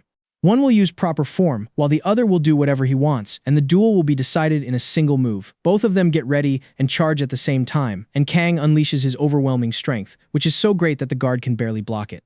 But the impact is so strong that part of his weapon snaps in two, leaving him on the ground completely defeated. Kim calls an end to the match and addresses everyone, explaining that the goal here is to survive. Learning technique is important, but the essential thing is reaction time, making it clear that nothing they learn is absolute. The protagonist, chest swelling with pride, felt like a role model, even though he didn't fully understand what the instructor meant. Meanwhile, Kim apologized to the instructor for putting him in that position, though the instructor claimed it was a good learning experience, even though the blonde man actually had another motive, wanting to test something about Kang. And meanwhile, Kang had started a training diary, recounting how during his first day he had taught a bully a lesson and met Yusei, a kind guy, though clearly a bit crazy. He also mentions how boring all the classes were, and the second day was practically the same, except Yusei seemed even more unhinged than before, and on the third day, everything followed the same pattern. So Kang resigned himself to having only one friend, a somewhat unstable, whom he still hoped to fight one day. By the fourth day, his spirits dropped, and he ended up being scolded for his lack of motivation. On the fifth day, his frustration grew as he took his anger out during training, fed up with everything. Then came the sixth day, when he boldly suggested to Yusei that they should cause some kind of scene. Ironically, it was he who had warned Yusei not to cause trouble, or they'd be expelled, but Kang simply said he didn't care if he got kicked out, leaving his companion surprised by how coldly he said it. Still, he reassured him that they would soon have sparring matches. His intuition told him that something interesting was about to happen, and when training time arrived, Kang defeated his opponent quickly and moved on to the next one effortlessly. On the way back, Yusei congratulated him, but the protagonist wasn't satisfied. He felt that fighting such weak opponents was child's play, and looking at the other participants, he noticed their low skill level in general, and he doubted he could stand staying there until the end of the course. However, something quickly caught his attention. When in the middle of the fights, one of the participants lost control and was about to kill his opponent. The opponent closed his eyes in resignation, not seeing that the weapon stopped just inches from his face. Thanks to the quick intervention of Kim, who ended the fight and called for the next duel, an impressed Kang could only admire Kim even more, who had become the only opponent he truly wanted to face. Shortly after, it was Yusei's turn, and right before heading up to the stage, he flashed a smile that deeply unsettled Kang, without him knowing what he was planning. Even so, he thought that with Kim supervising, nothing serious could happen, and the fight would be between Yusei and a girl named Lee Yuri, a mage who would use her personal weapon. According to the rules, that was allowed, and Yusei had no objection, although Kim noticed he had swapped his sword for a mace. But the sadistic boy made it clear it was within the rules and Kim approved, so he asked them to keep their distance to begin. The mage attacked first, creating sharp quartz stakes that went flying toward Yusei, who shattered them with a single movement in an almost careless way. Everyone was amazed, including Kang, who watched the use of real magic with excitement. Even so, he didn't understand why Yusei had never shown that power during training. Meanwhile, a frustrated Lee summoned a massive piece of quartz with the intent of ending the fight in one blow, yet Yusei didn't even seem to be paying attention. His gaze remained fixed on Kim, and when the quartz drew near, he took a strange stance. Kang immediately noticed that something wasn't right, and in one quick, calculated move, Yusei spun around and deflected the attack's trajectory, sending it straight toward the instructor. Kim dodged the projectile without difficulty, but he realized that Yusei's goal wasn't to hit him, but to distract him. And in the next instant, the psychopath lunged at the mage, covering the stage in blood, leaving the entire place in silence, and as they watched in dismay at the brutal scene that ended with Yusei celebrating his victory with a completely deranged sense of joy, desperate screams filled the air, with everyone rushing to help the girl, whose arm had been shattered. Under Yusei's satisfied gaze, which he didn't even try to hide, an infuriated Kim draws his sword and confronts him, barely containing his rage, but the psychopath, as if it were just a childish prank, claims it was an accident. With no other choice, Kim simply orders a break while the young mage is treated and speaks with Yusei in private. From his seat, Kang watches the professor's dagger, recognizing it as the same one he saw back when the Red Goblin appeared. The next 2 days passed with apparent normalcy. Training continued, and Yusei even participated again, though this time under the watchful eye of Kim and the staff. No one really wanted to face him, since these were the only matches with an emergency healer assigned, which are quite expensive. However, given the tense situation, the protagonist had the idea just 2 days before the graduation event to suggest to Kim a practice session with real swords. Kim looked at him in disbelief, seeing that after his group caused so much stress, he was coming at him with such a crazy idea, and without even having the manners to knock before entering. But Kang knew that deep down Kim was also bored, as if he were being tempted by a demon. He tried to convince him, reminding him they had met before, and finally, the devil on his shoulder won him over, leading them to the training battlefield, with Kim preparing for a duel. He thanked Kang for his help back then, though Khan was just relieved he didn't notice the item he stole. What Kim did notice was his sword, which didn't look like it belonged to a level 5. Khan told him he had found it somewhere, but Kim didn't believe a word of it, and yet, he decided to respond in kind, revealing something he had also found somewhere. Using his daggers, in a matter of seconds, he appeared behind Khan, with an imposing presence that the protagonist barely managed to counter. Khan is amazed to see that it's not just brute force, but precise reflexes and impeccable coordination. And Kim warns him that focusing too much on a single stat would make him vulnerable, telling him not to hold back and reminding him of his regeneration ability. Kim accepts the challenge and disappears in a flash. In a blink, a fierce clash begins. Both move with such intensity that they make the air tremble, and Kim can't believe Kang's stamina, as he seems to enjoy every impact, with his regeneration keeping him on his feet. Kim tries to take advantage of a tiny opening to attack, aiming straight for the neck, but Kang smiles just before the strike and raises his arm, catching the dagger between his bones in a brutal move. He pulls Kim right into a headbutt that knocks him down, leaving him on the ground looking at the ceiling, accepting his defeat. Later, with an ice pack and a beer in hand, both enjoy the post-fight silence. Kim acknowledges Kang's strength, and Kang returns the gesture, calling it a draw since they had agreed to fight without skills. The blonde guy, with a half-smile, says that makes him the winner by disqualification, which makes our protagonist protest. In the end, Kim laughs, admitting the fight helped him relax, but he reminds him they need to rest because tomorrow's dungeon practice awaits.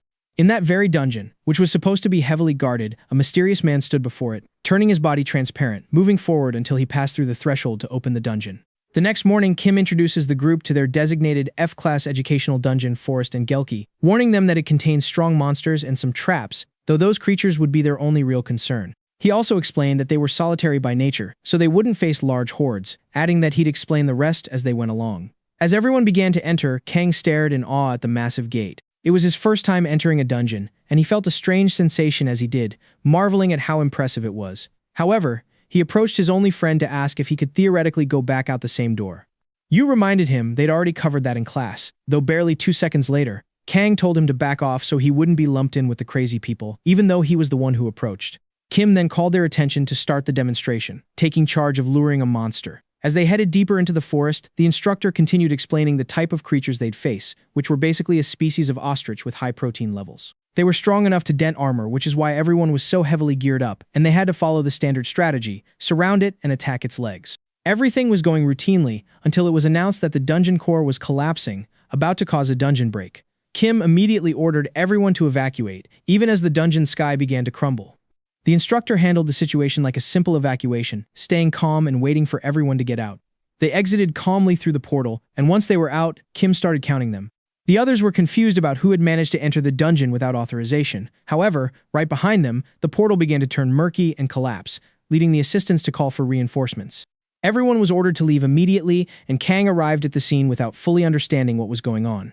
To his misfortune and Kim's luck, the instructor needed recruits to contain the situation. Apparently, if the dungeon core is removed without defeating the final boss, it doesn't cause a full break, but it does cause a collapse, releasing hordes of monsters. This was something already explained in class, although Kang, true to his habit, never paid attention, and Kim noticed it. But there's no time for scolding or jokes. The monsters are about to emerge, or rather, they already have. Without thinking twice, Kim puts Kang in charge of defense while he organizes a counterattack, turning what should have been a simple training exercise into a real battle. Kang, completely lost regarding procedure, stays to face the chaos alone, having no idea what to do against the massive horde pouring out of the dungeon, but at least he'll have some fun. And although his first kill was stolen by Yusei, who had already crushed a monster with his mace, enjoying the sensation with an unsettling smile that really cringes the protagonist out, he still recognizes that the guy knows how to fight. So he resigned himself to the combat, thinking that at least he has a psychopath on his side. In this way, they began to tear through the monsters, with the protagonist suggesting his insane companion cover his ears so he could let out his epic lion's roar, although he followed it up with a very unepic phrase. Still, the goal was achieved, and he managed to lower the enemy's morale, which caught Kim's attention. He and everyone else noticed the monsters were weakening, assuming it was one of Kang's skills. Thanks to that, it seemed the situation wouldn't get too problematic unless something worse happened, and Kang took the opportunity to test his magic explosion, blowing up a monster, and nearly his own hand as well, thinking that the skill was too dangerous for anyone without regeneration. Although Yusei thought it was cool, the protagonist refused to tell him where he had gotten it. Then, the sadist captures his attention again, as the last thing to emerge from the dungeon was a colossal bird, which embodied Kim's exact fear. Looking at her, he has a serious expression, realizing that without reinforcements, his chances are slim. He knows the power of the two lunatics in front of him well, but still doubts they can face a real boss alone. However, the insane duo only has one thing on their minds as the beast marches toward them, deciding which one of them gets to fight first. A day after graduation, a woman asks Kim for a detailed report on the recent incident. He immediately assumes the dungeon terrorist has attacked again. However, the woman's true interest isn't the attack, but the recruits who stood out most. Kim is certain about it. The two most notable recruits were the ones who tore apart the poor boss Gaikal. The first is Kang, a recruit with stats that border on inhuman. His healing ability removes his fear of death, making him completely unpredictable. And the second is Yusei, a cold and calculating fighter with a natural talent for combat, though it's tainted by his sadism and cruelty. The woman is surprised by the almost praising tone of the report and assumes Kim has already tried to recruit them. He denies it mainly because it would be unethical, as he isn't as shameless as his boss, Han Se-yeon, the leader of the Dangan Guild, who insists he leave teaching and return to the guild, just as things are starting to get suspicious. The next day, the graduation ceremony arrives, presided over by an unnamed director whom Kang sees for the first time. It's a surprise to Kang, who thought Kim was the one in charge. Later, after leaving the event, an elegant man is waiting for Ju Seon in a limousine. Kang is shocked that his partner isn't just a strong crazy guy, but also a crazy guy with plenty of money who right now is offering him a ride, which he quickly accepts, but before he can get in, Kim stops him. Kang thinks the instructor is feeling nostalgic, but the blonde man isn't one for sentimental gestures. He just wants to let him know that the rewards for his help during the battle are being processed, and that they will be contacted soon to receive them. With that, he says goodbye, though Kang finds it a very cold farewell. A bit annoyed, Kim clarifies that with how strong Kang is, he'll be seeing him again soon in some dungeon.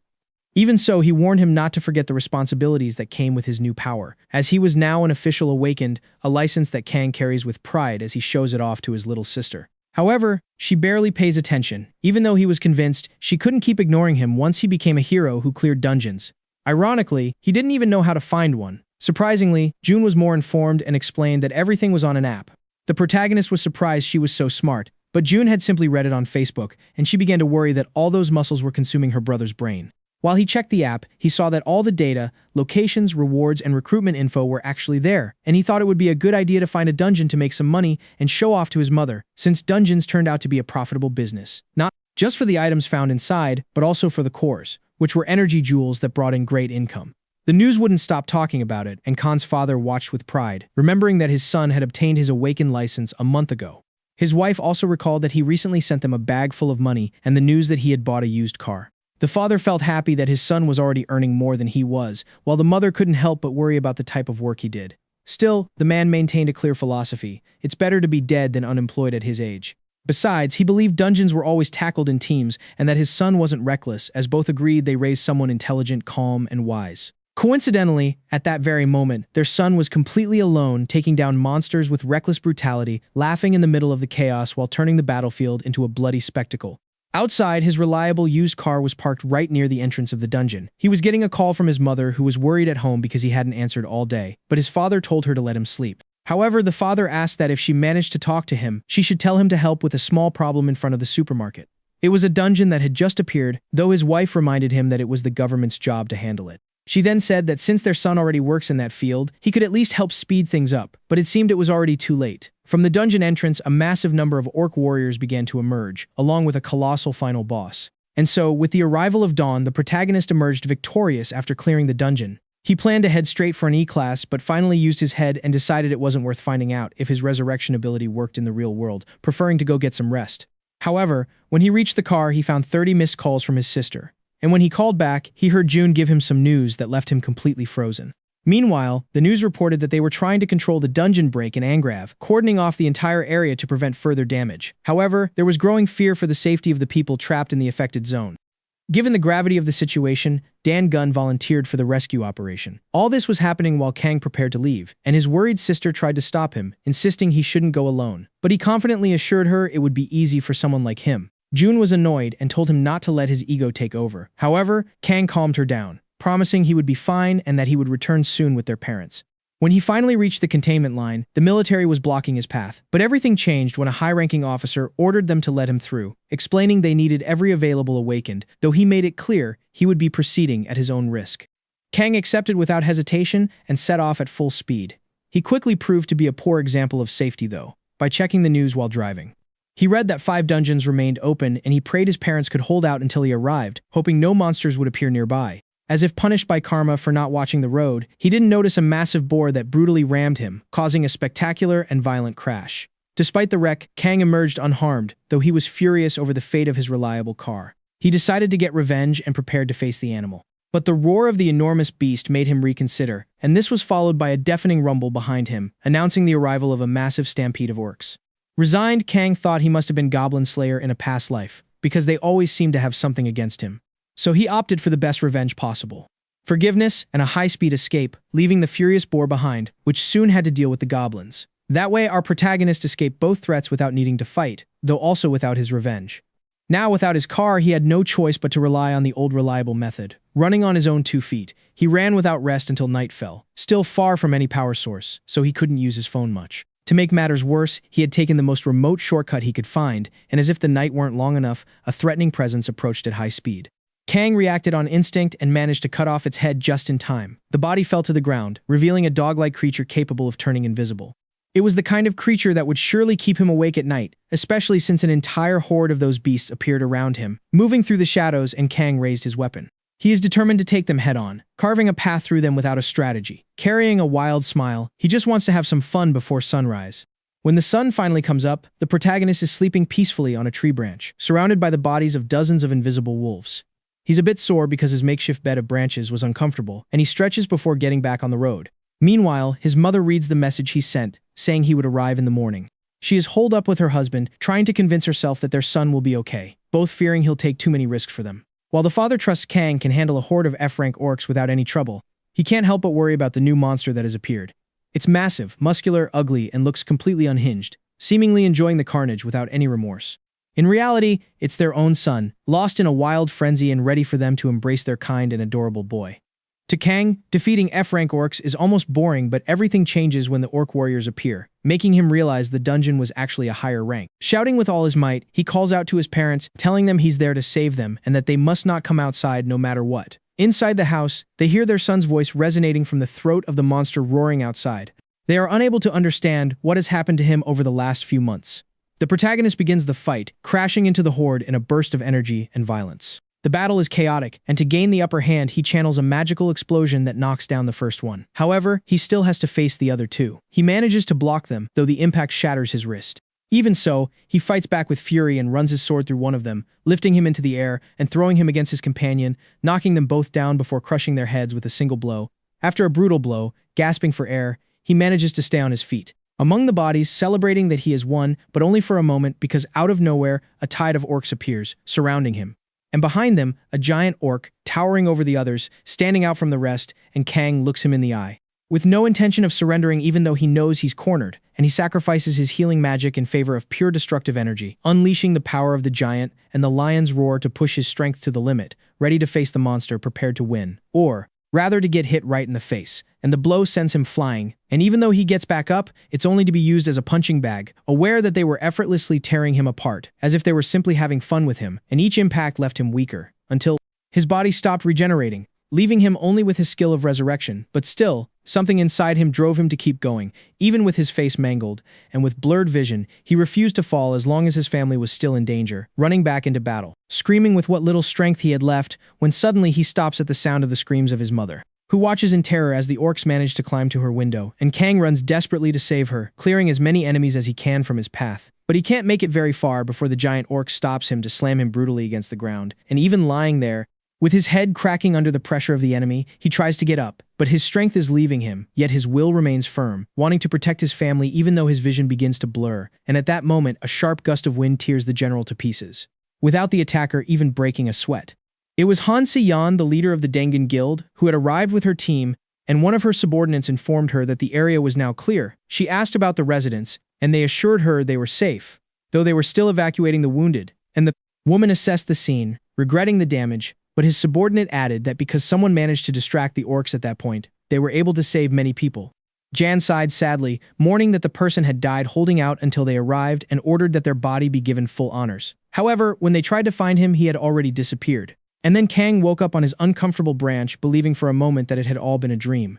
However, he soon realized it was just his resurrection skill that had sent him back to the last place he slept.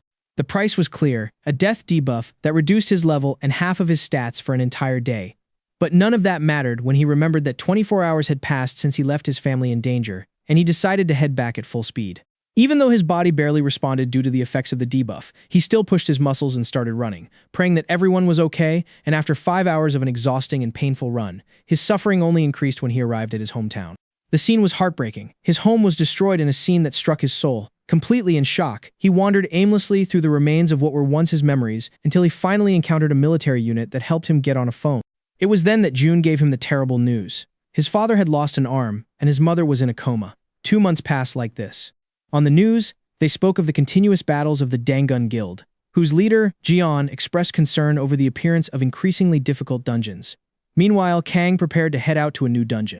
His worried sister tried to stop him, reminding him that he had already died 3 times, but he wouldn't listen, and no matter how much she tried to support him and free him from his guilt, her brother remained deeply affected. Inside the dungeon, a blonde man easily takes down a giant ant, serving as the ace of a small group of awakened. He was recognized for his strength, but even more for his arrogance, because he liked to remind everyone that he reached stage 5 of the tutorial, believing everyone around him is useless, even though he congratulates them condescendingly. But everything changes when he sees Kang rush through the tunnel at full speed.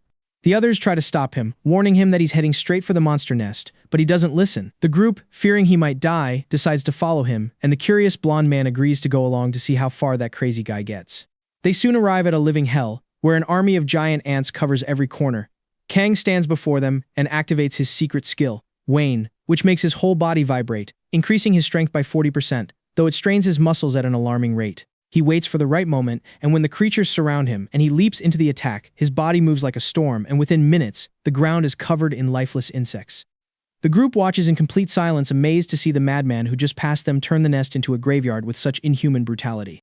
Kang, however, only thinks about how useless his new skill is, knowing that while it's powerful, he would be dead without his regeneration. His body burns and his muscles tremble, yet he smiles.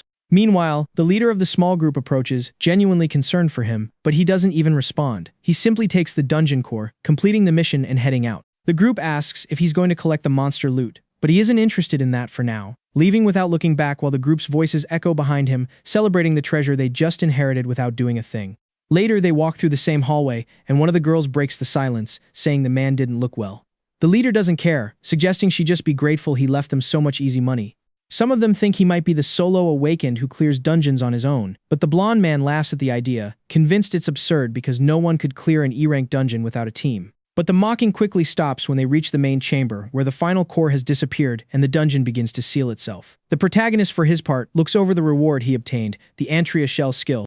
It's a defensive technique he hesitates to use, since he barely has enough mana to maintain the skills he actually cares about. He thinks there's no point in having 1,000 powers if he doesn't learn how to use them. He remembers how his outburst during the fight with the orc had cost him dearly. But he clears his mind of regrets and returns to his true goal, becoming stronger, starting with mastering this new skill. Outside, several reporters surround the group that just exited, firing off questions about the mysterious solo dungeon clearer, and the arrogant leader simply points toward the protagonist, who is just coming out of the portal, covered in dirt and exhausted, looking for a break. But as soon as he takes a step outside, he's completely blinded by a storm of camera flashes. Journalists rush him, flooding him with questions about his name and history, and some even try to recruit him for their guilds.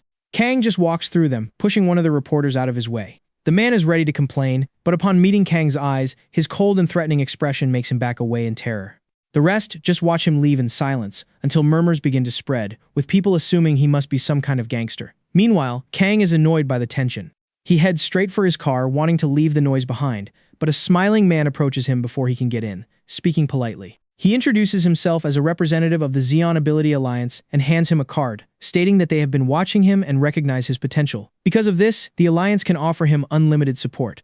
Our protagonist listens without responding, and the man keeps smiling, asking him to at least think about it before calmly walking away, leaving Kang in silence, holding the card with a look of suspicion. He tells us he knows about the Alliance, which is different from traditional guilds, as its goal is to promote the rights of the awakened. However, he didn't expect to be approached this way, so he decides to think about it later, because right now he needs food. While he is eating lunch, a little girl watches him intently, terrified by his appearance, although Kang doesn't even notice as he is absorbed in his own thoughts, worried about the lack of mana to maintain his skills. He searches online for items that might help him but finds nothing useful, until he finds a story that catches his attention, and because of it, he travels to a distant town where there's a dungeon known for its goblins that drop mana-increasing items.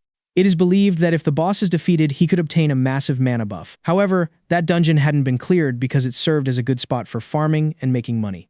But recently, a group of criminals had taken it over, blocking access to everyone, and the government, as usual, did nothing, waiting for some guild to clear it. According to what Kang read, powerful groups were taking control of various dungeons to manipulate item prices and eliminate anyone who disobeyed their orders. Even though the place looks desolate from the outside, he enters without hesitation. But he has only advanced a few meters when he encounters 3 annoying guys claiming the dungeon in the name of the Bite Guild, warning him that if he wants to live, he must hand over all his belongings. Kang's response is to send one of them flying with a single blow. The other 2 are confused by the state their companion was left in and freeze for a moment. Still, they bravely attack, and Kang easily stops one of their swords with his bare hands, shattering it into pieces. He throws the man to the ground, amusing himself by kicking him over and over with a huge smile, and suddenly, an explosion of mana occurs. Hits him in the back without causing any real damage, but it was quite annoying. Mostly because he could never figure out what kind of magic explosion techniques could be used at that distance. So as a thank you for the choice, he approaches the girl who attacked him, grabs her hand, and gives her a lesson on how destructive that ability can be. The result is a dry crack and a loud scream from the girl with a crushed hand. Kang is tired of wasting time on such insignificant things, but his break is short-lived as a larger group appears, furious and threatening him, claiming that they are in the territory of the Bite Guild. Our protagonist is actually glad so much trash arrived because he needed a slave to guide him through the dungeon, specifically targeting the group leader. He remembers how the arrival of the tutorial changed his life forever, turning the world into a place ruled by survival of the fittest, filled with violence, ambition, and greed. In an environment like that, even a simple cog in society could fulfill all their whims, just like this man, who had now become an executive of the Bite Guild. With sky-high arrogance, he told Kang he wouldn't leave alive, but as soon as he finished the sentence, the next thing he sees is a massive fist slamming straight into his face. An instant later, he's on the ground, motionless and barely alive, just like all his companions. Annoyed, Kang complains that one of them managed to stab him, pulling the dagger out of the body of one of the men. With total calm, he announces that whoever can stand up will have the honor of being his guide. As everyone trembles, Kang ends up choosing a low-ranking rookie named Song for the job, demanding applause, in an unorthodox way that feels more like a threat than an order. The desperate bandits ask what he'll do with the rest. Kang smiles kindly, assuring them he'll let them go if they promise to be good people. Everyone nods without hesitation, but their leader isn't so lucky as the protagonist beats him mercilessly before the horrified eyes of the others. It's clear he doesn't trust a bandit's word, and he repeats the process with each one, leaving them half dead until only his lucky guide is left breathing. As they move forward, Kang notices how huge the dungeon is and suspects his guide is just stalling. Song nervously tries to justify himself, saying they're taking a path free of monsters. But Kang complains that a path without monsters is boring and orders him to change course toward a more dangerous area. However, when the boy agrees, he changes his mind because night is falling and he prefers to eat. So, he uses Song as his personal cook, and it turns out he's very good at it. While they ate, Kang asked him how old he was and what he did before becoming an awakened. The 20-year-old told him he was a college student and that he ended up there out of necessity, since he has to pay off student loans and is currently unemployed. On top of that, his father's business went bankrupt, so he had to look for easy money. But before he could continue, Kang interrupted him, aware of how dangerous it is for minor characters to share their tragic backstories. Later, Kang slept peacefully, while a nervous Song got up in the middle of the night, thinking about trying to finish him off. But after thinking it over, he decided it would be better to escape. However, no matter how stealthy he tried to be, the protagonist caught him instantly, and the boy pretended he was just going to the bathroom. But Kang, without even moving or getting upset, told him he could do it right there, warning him that if he tried to run, he would literally die. The next morning, Song leads him straight to the Goblin Village, where the main dungeon core is located, and Kang believes him when he senses a strong concentration of magic in the air, something the rookie can't feel, and he doesn't miss the chance to mock him for it. Enjoying his discomfort, while Song just grits his teeth to keep it together, holding out just a little longer because he knows all the goblin forces usually gather around the core, sending out regular patrols, and his guild usually uses that info to resupply. But since there were no recent attacks, there's only one possible conclusion. All the goblins are gathered there, waiting for the intruder, and in Song's mind, Kang was signing his death warrant, while the protagonist just smiles with excitement as he watches a massive horde advance toward him. Song, seeing the disaster coming, drops his gear and runs away at full speed, hoping to never see that lunatic again in his life. Kang, for his part, shouts at him that as soon as he's done, he's going to come and eliminate him, and the boy runs until his legs give out, panting and soaked in sweat, thinking it's impossible for anyone to survive that, until the system sound makes him stop in his tracks as he reads the main dungeon core has been destroyed. He stands stunned before the portal opening in front of him, as Song can't understand how a single human could take out the entire concentrated force of a dungeon, knowing it takes massive firepower to wipe out that many enemies.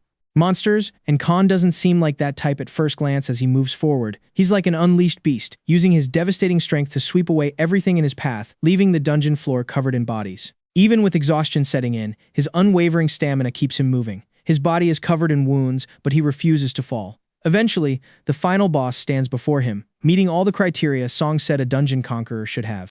The only thing Song was wrong about was thinking there were actual strategies behind his movements. The protagonist actually lets them strike his body painfully, intending to end everything using nothing but pure brute force. In the end, he achieves his goal, obtaining a ring that increases his mana and magic recovery. With that, the job is done, and he decides to go find his guide, the traitor. But as he steps outside, a surprise is waiting for him. The entire Bright Guild is blocking the exit. Among the crowd, he recognizes the faces of the guys he had knocked unconscious earlier. And of course, Song is there too. Kang smiles, ready for a fight. But before he can move, the crowd parts ways. From among them emerges a refined man in a dark suit with a polished expression who approaches calmly. He apologizes for the trouble caused by his subordinates, introducing himself in an elegant, cold tone as Jaeon, leader of the Vate Guild. He says he's here to offer a deal, but Kang interrupts him immediately, demanding he get to the point before he loses his patience. The leader, without losing his composure, proposes that he join his guild, certain that with his talent, he could rise quickly through the rankings. The protagonist rejects him immediately. Jaeon, still smiling, hands him a business card in case he changes his mind. The protagonist's response is to tear it to pieces in front of everyone, making it clear that although he usually acts like a thug, he would never stoop so low as to join simple criminals. This managed to irritate Jaeon, who confronts him directly, but Kang doesn't back down and they exchange tense looks. In the end, Jaeon decides to let him go for now, assuring him that they would meet again, and Kang left without looking back. Song watched him go, feeling a mix of fear and admiration, thinking the man was as strong as he was unpredictable, unaware that something was silently approaching from behind. Meanwhile, the protagonist was driving his car, satisfied that his bluff had worked, fully aware that if Jaeon had actually decided to fight, he probably would have died. He regretted not being able to deal with Song, but he knew they would meet again to settle the score. Back at the dungeon, one of the men Kang had beaten accused Song of being a traitor for leading Kang to the core, and hearing this, Jaeon drew his sword. The young man fell to his knees, begging for his life and promising to obey any order. But the leader simply gave him a fatal wound before kicking him into the dungeon's unstable portal, which closed right after his body fell through. With that done, Jaeon ordered his second-in-command to investigate everything they could on Kang, who was already being watched. The guild leader realized he couldn't confront him directly, so he planned something more sinister, going after what remained of his broken family. He decided to break his pride and crush his spirit by attacking his weakest points. Meanwhile, at a barbecue restaurant, June admired how her brother had gone from being an unemployed student to treating her to expensive cuts of meat, hoping he was still investing his money wisely. However, it seemed he was eating through his savings, and she asked him about their mother. His sister optimistically told him that it looked like she would wake up soon, which made him happy and in turn made her happy because she was tired of seeing him so gloomy, even though he insisted he smiled all the time. But she wasn't talking about that crazy psychotic smile he always has, and just then he had to answer the call of nature. He got up from the table even though June said the meat was ready, apologizing because apparently he hadn't been able to go for days since dungeons weren't exactly comfortable for that, giving June way too much information. After losing a few pounds, he came out of the bathroom and found his sister talking to a man in a suit who seemed to be asking about him. She pointed him out as the stranger walked away, and Kang arrived right after, thinking the guy was flirting with his sister, but she clarified that the man was looking for him. They had left a note, and our protagonist had no idea who it could be from, but as he read the note, he was shocked. It was a greeting from Hyun, and after they both arrived home safely, his sister wanted to go out and buy some beer, but the protagonist decided to go instead. On his way out of the store, he worried about what the Bates were planning by approaching his family, thinking about leaving her in dungeons to protect his sister, although he doubted they would dare to do anything immediately. Just then, he receives a call from his father, who tells him that his mother has finally woken up. The news relieves him, but the excitement is short-lived because his father adds that a friend of his came to visit him, even though he doesn't have many, and that friend is none other than Hyun himself, which filled the protagonist with an immense rage. Meanwhile, on a busy street, two girls who seem to work at the same office meet up. One of them is the shy Mijo, and they are talking for a bit before running into another girl wearing armor, who offers them coffee, and both accept, thanking her for the gesture. But once the girl leaves, they both agree that she's a weirdo for always wearing that armor, but also an angel. However, when it comes to people, Mijo seems to have experience, still regretting that horrible encounter with the crazy guy who crushed hands, and the other one, the terrifying giant who looked like an ogre, who still gave her nightmares. Dreams that are apparently so vivid that he's standing right behind her, which she realizes as she locks eyes with that emotionless being, causing them both to have no choice but to let out a piercing scream and beg for the police. Kang tries to talk to them, but they won't stop pleading and screaming, but he begs them to tell him where Kim is so he can protect his family, and although it doesn't help that he speaks like a caveman, he at least gets Mio's attention, who explains that he isn't on duty. It seems Kim has returned to his guild to give a lecture on dungeons when a man suddenly interrupts him, looking frantic, warning that a monstrous beast is in the lobby and apparently seems to know him. So Kim went to see the monster before him, telling him it was fine to feel nostalgic, but he never thought they would meet again like this. As he tried to understand why he was there, Kang immediately asked to hire his services. Kim, grateful that he got straight to the point, wanted to know for what. Kang replied that he needed him to protect his family while he destroyed the Bait Guild. The blonde man was amazed by the trouble he'd gotten into. Although he knew the Bait Guild well, he admitted he currently couldn't do anything against them, so the protagonist offered to take that problem off his hands. Kim admired how direct he was, though he didn't understand why he chose him of all people. The protagonist saw him as the strongest person he knew, though Kim reminded him of Yusei Kang, however, had enough sense not to bring that lunatic near his family. Plus, he didn't even have his number. So he begged Kim to watch over his family for a week, promising a good reward. But the blonde man warned him that he already had an excellent salary and position in his guild, so he couldn't be bought with money. The protagonist, getting a bit ahead of himself, thought the man was asking to negotiate with his body instead. Kim was nearly on the verge of a breakdown for letting Kang lead the negotiation, so he made it simple. He just had to agree to meet his boss, and in exchange, he would get the official help of the guild. He apparently accepted, because both at the hospital and at June's workplace, skilled awakened had already been assigned. Still, Kim doubted the protagonist could face the Bait Guild alone, though it was too late to worry about it now since they were literally a block away. From there, the protagonist wasn't impressed by the guild's base compared to Dangun's, but Kim warned him that their power wasn't in their building, but in the unusual number of dungeons they had conquered, suspecting they must have some kind of powerful weapon. He also pointed out that Kang, in his desperation to protect his family, had announced exactly when he would arrive, losing the element of surprise. At least it gave him time to recruit Kim and his men. The protagonist then handed over his phone along with the location of his car, which Kim interpreted as a final goodbye. But Kang assured him that even if it seemed like it, they would see each other again, and without a single scratch.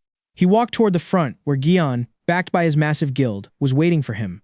Kang felt there were too many people there for a simple welcome, though Gion assured him that his entire new family had come out to greet him. Those words filled Kang with rage, responding with a very Korean play on words, that he ended up calling them every name in the book, shouting fiercely as he activated his buff, charging all of his explosive energy into the ground, shattering the concrete beneath them. Even though the impact rattled the entire guild, they knew that wouldn't be enough to take down the reinforced steel structure. However, Kang had prepared something else, combining his strength skills and smashing the floor until it collapsed, sending everyone present falling down where they were crushed by the rubble. Our protagonist emerged completely unharmed thanks to his shell skill, giving himself the thumbs up. But he didn't have much time to rest because Hyun appeared right behind him, who wasn't upset at all. He simply asked Kang to reconsider being his partner. But Kang couldn't forgive him for approaching his family.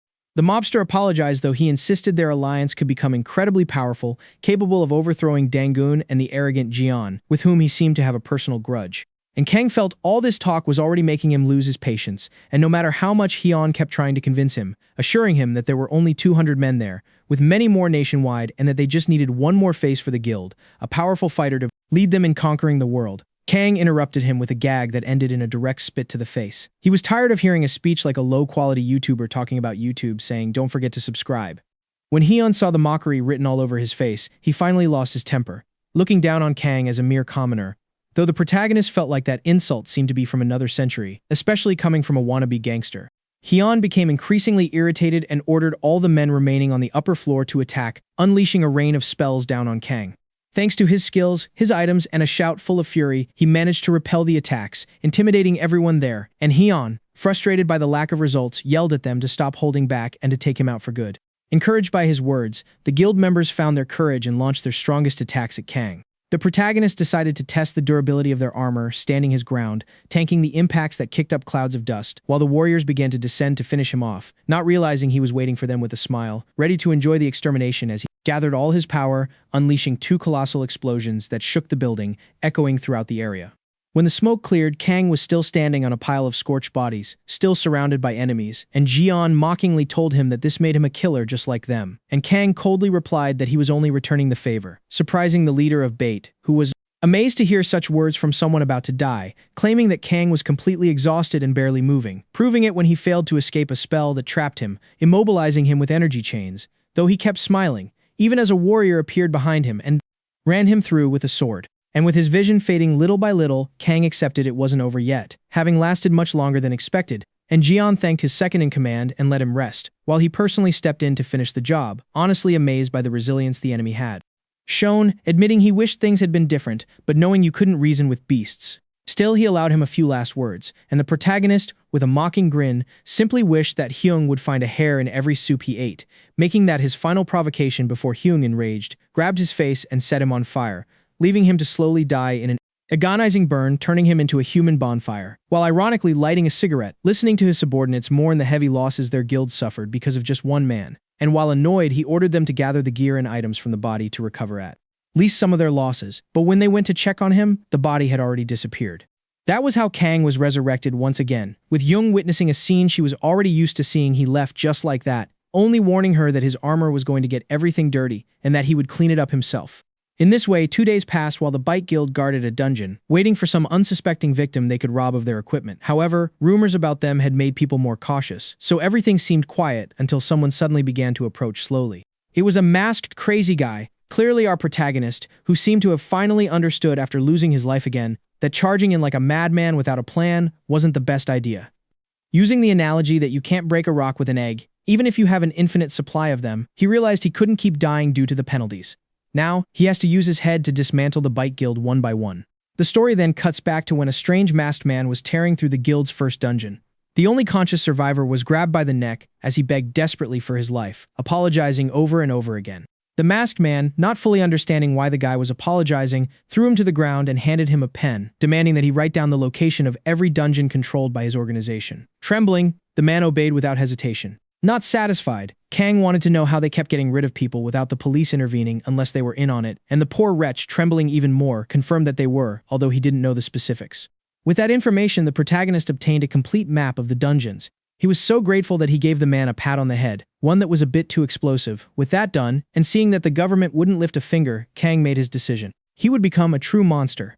Luckily, the Bite Guild's attempt to divert attention only resulted in the public seeing them with a mix of pity and confusion, especially after confirming that there were monsters that didn't come from dungeon rifts. Jean, still reeling from the chaos after facing that lunatic, was interrupted by a subordinate who burst into the room completely panicked, only to take an ashtray directly to the face. It was punishment for entering without knocking, especially when his boss was in a terrible mood. Even so, the subordinate managed to give his report. The lunatic had attacked again, and the guild already had over 100 casualties. Hearing this, Jian understood the critical position they were in and decided to send more troops to the dungeons, even if they had to sleep right there to maintain control. Once his subordinate left, Jian was left deep in thought. It had been 5 days since they took down Kang, and even though his body had vanished, a madman had started attacking their bases shortly after. There were too many coincidences, so Jian assumed it had to be one of the boys' comrades. With that in mind, he prepared to do something he really didn't want to do. He made a call, and on the other end, an extremely condescending man answered. This man knew all about the guild's bad situation and mocked them. Furious, Jian tried to threaten him. But the man looked down on him, claiming there was no way Jian could offer anything interesting enough to make it worth helping him. That was until Jian mentioned the one thing capable of catching his attention, an interesting fight against an unusual opponent. Intrigued, the man on the phone accepted. Meanwhile, the hooded figure, who is clearly Yusei, waited at a dungeon alongside a member of Vate, a guy whose name he didn't even care to learn.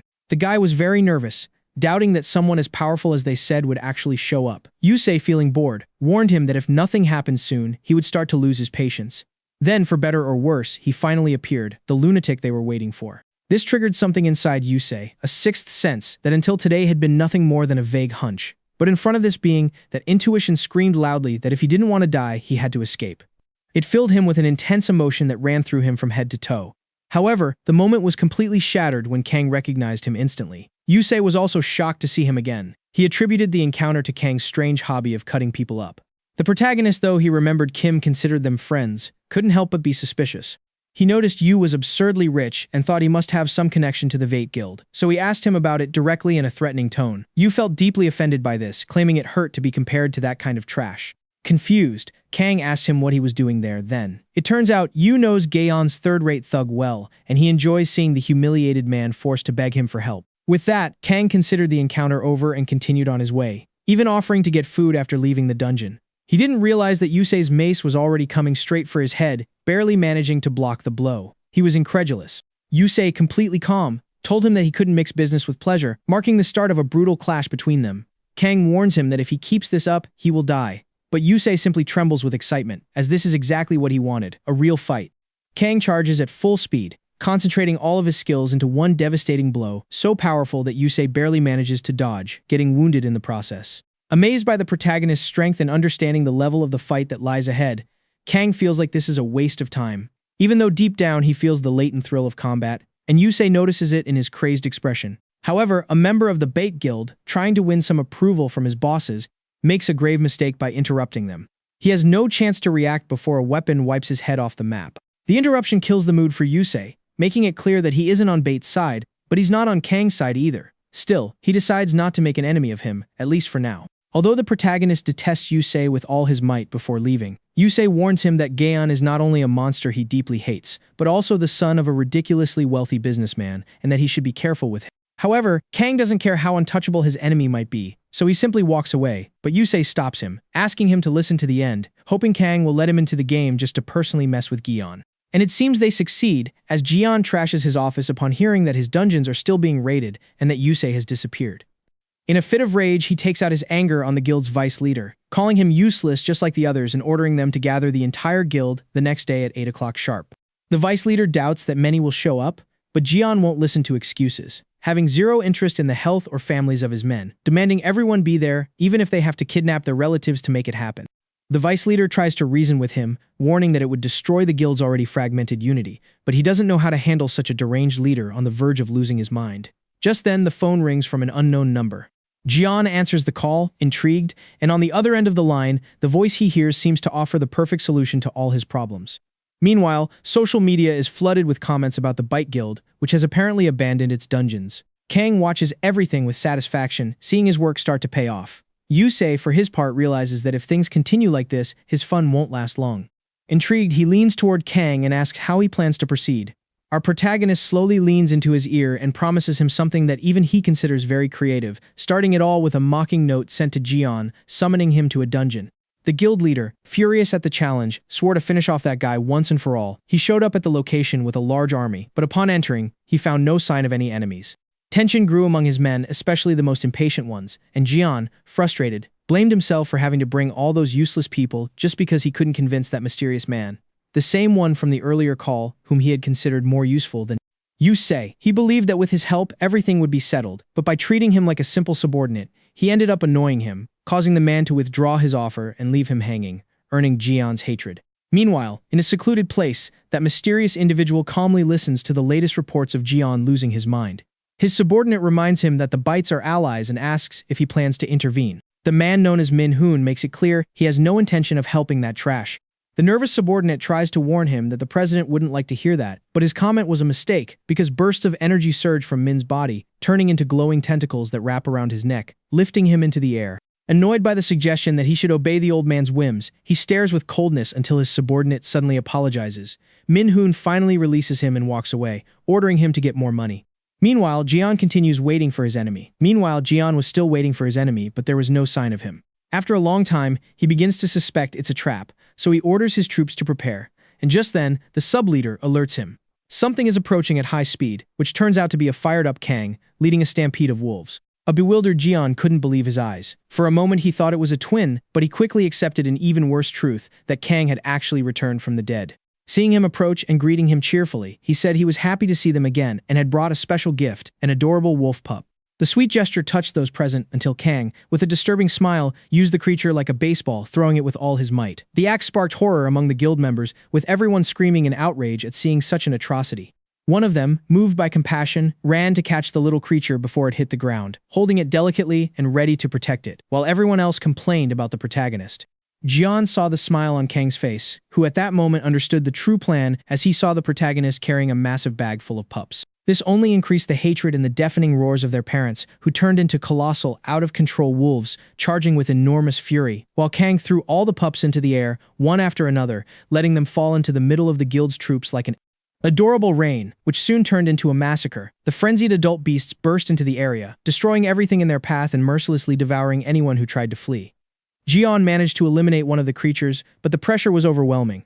Between the invisible wolves and Kang himself, his army would be annihilated in seconds, and in a desperate state, Jian ordered an immediate retreat. Those from the guard network seemed to celebrate the idea more than obey it, seriously debating whether to leave the guild once they got out, although they wouldn't actually have much time to discuss it, because Yusei appeared from the portal ready to have some fun, starting to crush heads with a single blow. When Jian saw him, he realized he had been betrayed. Yet he still looked for an exit while watching his men fall to the wolves and Kang handle the rest. Desperate, he turned to his last option, clenching his fist and summoning an enormous power that began to flow from his body. Meanwhile, Kang continued cutting his way through the members of the Bai Guild, who seemed to multiply endlessly like a plague of cockroaches, and in the middle of the chaos he didn't notice Jian lunging toward him. Engulfed in flames like a cannonball set to destroy everything, the mobster accepted his fate and decided to take everyone down with him. He unleashed a colossal explosion that even consumed his own men. The power was so brutal that Jian himself ended up with severe burns, yet he smiled, convinced that it would be enough to finish his enemy. However, Kang emerged from the flames unharmed, grabbing him by the head while complaining annoyedly about how warm that ridiculous blast had been. Then, without giving him time to react, he delivered a kick that sent him flying to the ground. Jian fell gasping, unable to stand, but Kang didn't want to end him just yet. After everything he had done, he wouldn't be satisfied until he eliminated every one of his followers, and so he did, keeping his word while enjoying himself. A defeated Jian looked at the disaster around him, realizing that everything was over because of a single meddler. His laughter began as a murmur, but it grew more intense until it turned into deranged laughter, mixed with despair and madness. Sometime later, the battlefield was covered with the bodies of both the Bates and the monsters they had released. Amidst the ruins, Kang approached Jian, who had already completely lost his mind. Yus was confused, while Kang looked at him with feeling a sense of pity, so he decided not to wake him from his delusions. On, still aware that his end was near, refused to die that way, remembering everything about his life from how he had always been treated as an isolated outcast, despised by his siblings, or at best, manipulated by them. Eventually, his father, moved by his situation, gave him unlimited support, but that only made him a bigger target for his relatives until one day, the world changed. With the appearance of the system and the awakened, Hyun thought he had found his chance. However, his thoughts were cut short when in a quick flash, his head rolled across the floor, courtesy of Kang, who didn't want to hear any more sad villain backstories. Yusei complained about the story being left unfinished, but Kang didn't care. Still, he thanked him for helping even though it wasn't his problem. Yusei asked him how it felt to finally have his revenge, convinced that, as they say, the only thing left after something like that is emptiness. Kang couldn't quite describe it, but he admitted he felt a strange mix of satisfaction and emptiness. though one that felt strangely liberating, and he decided to distract himself by checking the items obtained during the battle, thinking about selling them and splitting the profit. But Yusei told him he had so much money he didn't need a single coin, which suited Kang just fine, as he admitted he'd never been obsessed with money since he always had enough to get by. However, he realized then that just getting by wasn't enough, as his current power and resources weren't enough to protect what really mattered from the big players who ruled the world. So he concluded that he had to build something bigger. Once they were out of the dungeon, Yusei officially considered that matter closed, and Kang looked over the remains of the battlefield, asking Yusei a hypothetical question, who, without even hearing the whole thing, simply said yes. Kang asked him to at least let him finish, and mentioned that he planned to start a guild.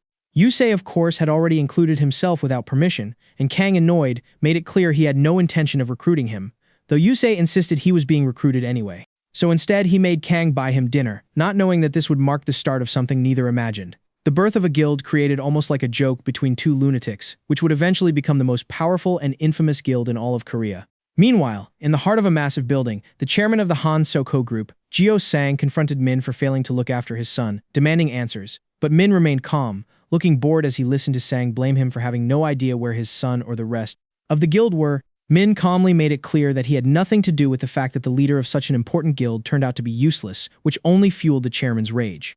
Fed up with his attitude, he ordered his men to eliminate him, and they all attacked from every angle, but Min, he doesn't even flinch, releasing his energy tentacles to trap each of them. He walks forward slowly, with their bodies suspended around him until he reaches San. He calmly reminds him that he has fulfilled every part of the contract and won't tolerate any more disrespect. The president, paralyzed by fear, has no choice but to nod, so Min smiles and releases the guards, leaving without any rush while reminding him to be on time with the payment. But before leaving, he confesses that he plans to find the guy who defeated Jion, just out of curiosity. Meanwhile, the disappearance of such a large guild doesn't go unnoticed, and rumors quickly spread everywhere. Some media outlets speak of legends or conspiracies. Social media is filled with theories about dungeon disappearances, and many start to suspect a new form of organized crime. In response to the chaos, leaders of the Ability Alliance speak out, demanding better rights and protection for the awakened, and over time, with the rise of new guilds, Bite was simply forgotten. Meanwhile, Kang analyzes the results of everything that happened and concludes that it all went very well. He had finished off his pursuers and realized he needed to keep a low profile. He had also made a lot of money from the collected items and had leveled up. Plus, his psychopathic friend threw a banquet in his honor.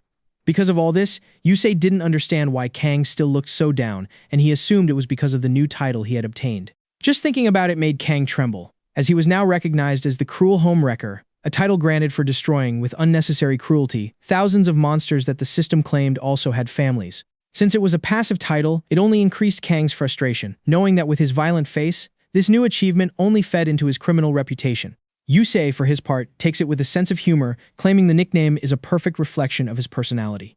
Suddenly, a call interrupts their conversation.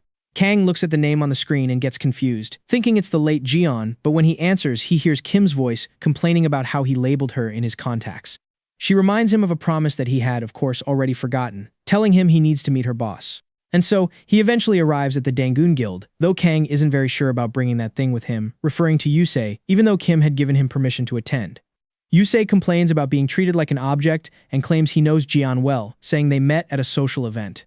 Kang sees his memory of Yusei at an elegant party, but the image is impossible for him to believe. Besides this, our protagonist complains about fate, thinking it's unfair that Yeo is not only strong, but also ridiculously rich. And in this way, they finally arrive before the leader, who welcomed them with a smile, happy to see them. She greeted Kang first, having heard a lot about him from Kim. She also greeted Yusei, and then invited them to take a seat. Kang thanked her for her help and promised to return the favor, but she brushed it off, assuring him it wasn't anything serious. Still, he insisted on not owing her anything, which led her to ask exactly what had brought them there. They both agreed they should get straight to the point, though she regretted having to waste the tea. She was direct and asked him if he wanted to join the Dangun Guild. He rejected her instantly, and after an awkward silence, John accepted his answer. Even so, Yu complained to Kang for being so cold and blunt. But Kang didn't understand why she was upset. On the other hand, John was grateful that he was so direct. Regardless, Kang planned to return the favor when the time came, but Yeo told him not to rush, thinking he might be useful later on. Kang didn't quite understand how he could help the strongest guild in the country, but she told him one thing was clear: the peace everyone was enjoying wasn't going to last long. In a world plagued by dungeons, beasts, and criminals, calm is always temporary. Kang, who had already seen a future more terrifying than the tutorial, felt that this peace, though fragile, was better than what was coming, but there wasn't much he could do about it. His only choice was to get stronger during the 5 years he thought he had before the Haken dimension arrived. But Jian awkwardly clarified that the time had been cut short. Now, there were actually only 3 years left. According to her, a divinity had intervened directly, leaking information through mediums, and Kang guessed she was referring to the administrator. She lamented that despite having so much power, no one seemed to notice that the dungeons were getting harder and users were becoming stagnant. This applied to Kang, who wasn't used to watching the news, but luckily Yusei did. She explained that apparently ability users grow stronger the greater the danger. That's why they can't use shortcuts like firearms, though long-range weapons like bows and crossbows are effective.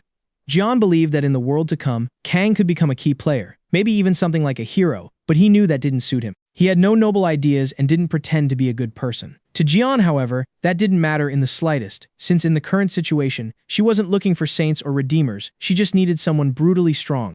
Later on, Kim returned after confirming those two had left, asking Jian what she thought of the guy. She admitted he exceeded her expectations, noting that for a moment, he seemed interested in the conversation when she mentioned the administrator, and that was enough for her to deduce that Kang was indeed a tutorial graduate. Meanwhile, a large military operation surrounded the entrance to a D-rank dungeon. It was only 1 letter away from an E rank, but in reality, the difference was massive. It wasn't just the strength and number of monsters, but the variety of creatures living inside. In this particular dungeon, that problem was taken to the extreme with a huge variety of monsters. He didn't know who the final boss would be, because unlike original dungeons where the boss was just a stronger version of the common monsters, now he had to understand the abilities of every creature, which had become a problem. He found himself facing a hybrid of an orc and an ogre with a tiny head for its body size. Though for our protagonist right now, any recruit will do, since he made a bet with Jose over who could bring in more members for the guild. However, he is clearly rejected when the hybrid tries to crush him with a hammer, and Khan dodges the attack easily, complaining that it's no way to respond to him. The hybrid then tries to reach him by spitting a poisonous liquid, which Khan finds disgusting, clearing it away with an explosion. Even so, the monster remains standing, and Khan, noticing its acidic slime and that its skin is too thick for his current state, thinks things are getting complicated. But Khan is a man who gets things done, so he decides to borrow his rival's massive hammer, and so began a brutal beating that echoed throughout the dungeon. The noise is heard by a group of bandits, whose leader prefers to ignore it because he's found something more entertaining: the strange girl in armor, who is defenseless and surrounded by several of them. They clearly have bad intentions, and although one of them still hears the screams of the monsters and warns that something is coming, the leader tells him to shut up and focus on their target, not noticing that right behind them, Khan appears carrying an enormous hammer, enjoying the kind of pain he likes most, dealing it to the criminals he can now beat down. No one quite understands what they're looking at as they watch Khan lift the hammer with great difficulty, accidentally hitting the ceiling before it slams into the floor, shaking the entire dungeon. Everyone thinks he's just a crazy guy showing off his strength with an oversized weapon. Even Khan admits the weapon is too big for such a tight space, so he decides to save it for another time. The bandit leader, feeling overconfident, rushes at him, taking advantage of the fact that he's unarmed. He doesn't get very far, because with a simple flick of his hand, Khan sends him flying, leaving the others paralyzed as they watch their boss land several meters away. Just like that, Khan takes the leader hostage and waits for the rest to surrender. But one of them shouts for everyone to attack together, and Kang sighs, disappointed by their lack of loyalty to one another. He asks the leader for his name, and the poor man barely manages to mutter that he's Gu. Kang smiles, delighted to meet his temporary weapon, and lifts him up to use his head to strike his comrade. In his excitement, however, he seems to have squeezed the handle of his human sword so hard that he ends up crushing other parts of the poor man's body. While the rest of the bandits watch the scene in horror, Kang laughs and tells them to come closer so he can keep testing his new weapon, naming it the Gu Siege, noting that it seems to have good attack power. Looking like a monster, he advances toward them calmly, enjoying every step. After many blows, the protagonist finally finishes them off, admitting they were a decent rank since it took him longer than expected. Then the girl he saved catches his attention and thanks him for his help. Kang calmly responds that he also did it because he wanted to fight, hoping she wouldn't go overboard with the gratitude. The girl introduces herself as Chin Sion and asks for her savior's name. The protagonist tells her, feeling a bit awkward and claiming he's nobody famous, but she recognizes him instantly and enthusiastically begs him to teach her how to be as strong as he is. Right then, a voice from the future reveals that on this very day, the 3 biggest problems in Korea had finally crossed paths. Kang looks for a way to truly motivate the girl, but he can't find anything to say beyond the obvious, so he suggests she just work hard, even though she already knows that. He clarifies that he's not talking about just any effort, but the kind that pushes you to the absolute limit, even to the point of dying if necessary. He realizes this is a bit hypocritical since he has his resurrection hack on his side, but he still recommends that, in her case, she should just be careful. He leaves her to decide what to do with the beaten bandits and walks away without looking back, asking her once more if she'll be okay. She admits she can't handle them all alone, but Kang doesn't have time to keep helping her, so she proposes joining him. He thinks she might be taking the to-the-point of death advice too literally, doubting he can protect her later on, but the girl insists. She clarifies that she knows her limits and can look after herself, promising not to be a burden. Not wanting to argue, Kang ends up accepting, and they continue moving forward together. Kang takes care of eliminating the monsters while she collects the loot, making herself useful to him. She proves to be quite good in combat, using her stealth ability to move through the shadows, strike by surprise, and cover his blind spots. He considers her efficient support as she saves him the tedious work of collecting mana stones.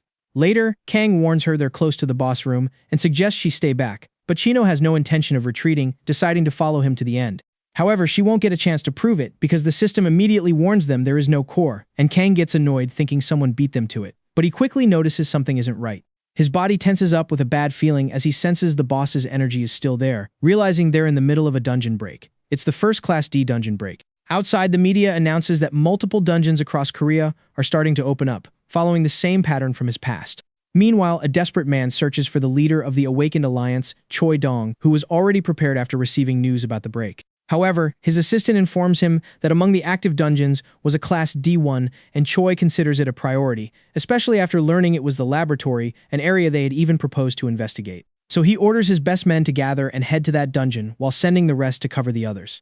Meanwhile, over at Dangun, John asks Kim for a report, who tells her that Choi and his team are heading to the Class D dungeon, though she knows they'll be too late. Luckily, the blonde man reassures her, reporting that someone is already clearing out the monsters quickly. Witnesses spoke of a man with a giant sword, a muscular build, and a face so fierce it was hard to identify as human. John smiles, knowing exactly who it is. Meanwhile, Kang, covered in blood and completely exhausted, has left a sea of fallen monsters before him, leaving the other awakened in the area stunned by such power. One of them tries to thank him, but Kang immediately interrupts, ordering him to leave, just like the others. He's aware that the rift is still open, and if they stay, they'll die. And even though he's exhausted, he knows he's waiting for the boss monster, so Kang orders them to retreat. But one of the boys insists on staying, saying that they offer to help, but an irritated Kang asks how many chimeras they've caught on their own. The answer is clearly none, so he warns them that if they stay, they'll just be in the way, and orders them to evacuate the nearby civilians. The others look at him uncomfortably, thinking he's arrogant, no matter how strong he is. However, Kang makes the most obscenely strange face he can think of, which successfully convinces everyone to leave. Everyone except Chin, who after such a discouraging speech doesn't know whether to stay or go. Luckily, she doesn't have to choose, as Kang calls out for her help from a distance, telling her to find a high vantage point where she can shoot. She nods and gets ready, while Kang waits in front of the dungeon's opening. Motionless and patient, the air vibrates with a strange energy before three colossal figures begin to emerge. These are massive grotesque chimeras, with heads of orcs, tigers, and snakes, whom he calls the Four Heavenly Kings, -1. And he thinks they're just as strong as the enemies he's already faced, except now he also has to deal with the boss. Then behind them, a cold, unnatural presence appears as the figure slowly rises into the air. It's a skeleton sorcerer who seems to admire the city's architecture, and Kang is surprised because it's the first time he's seen a monster speak.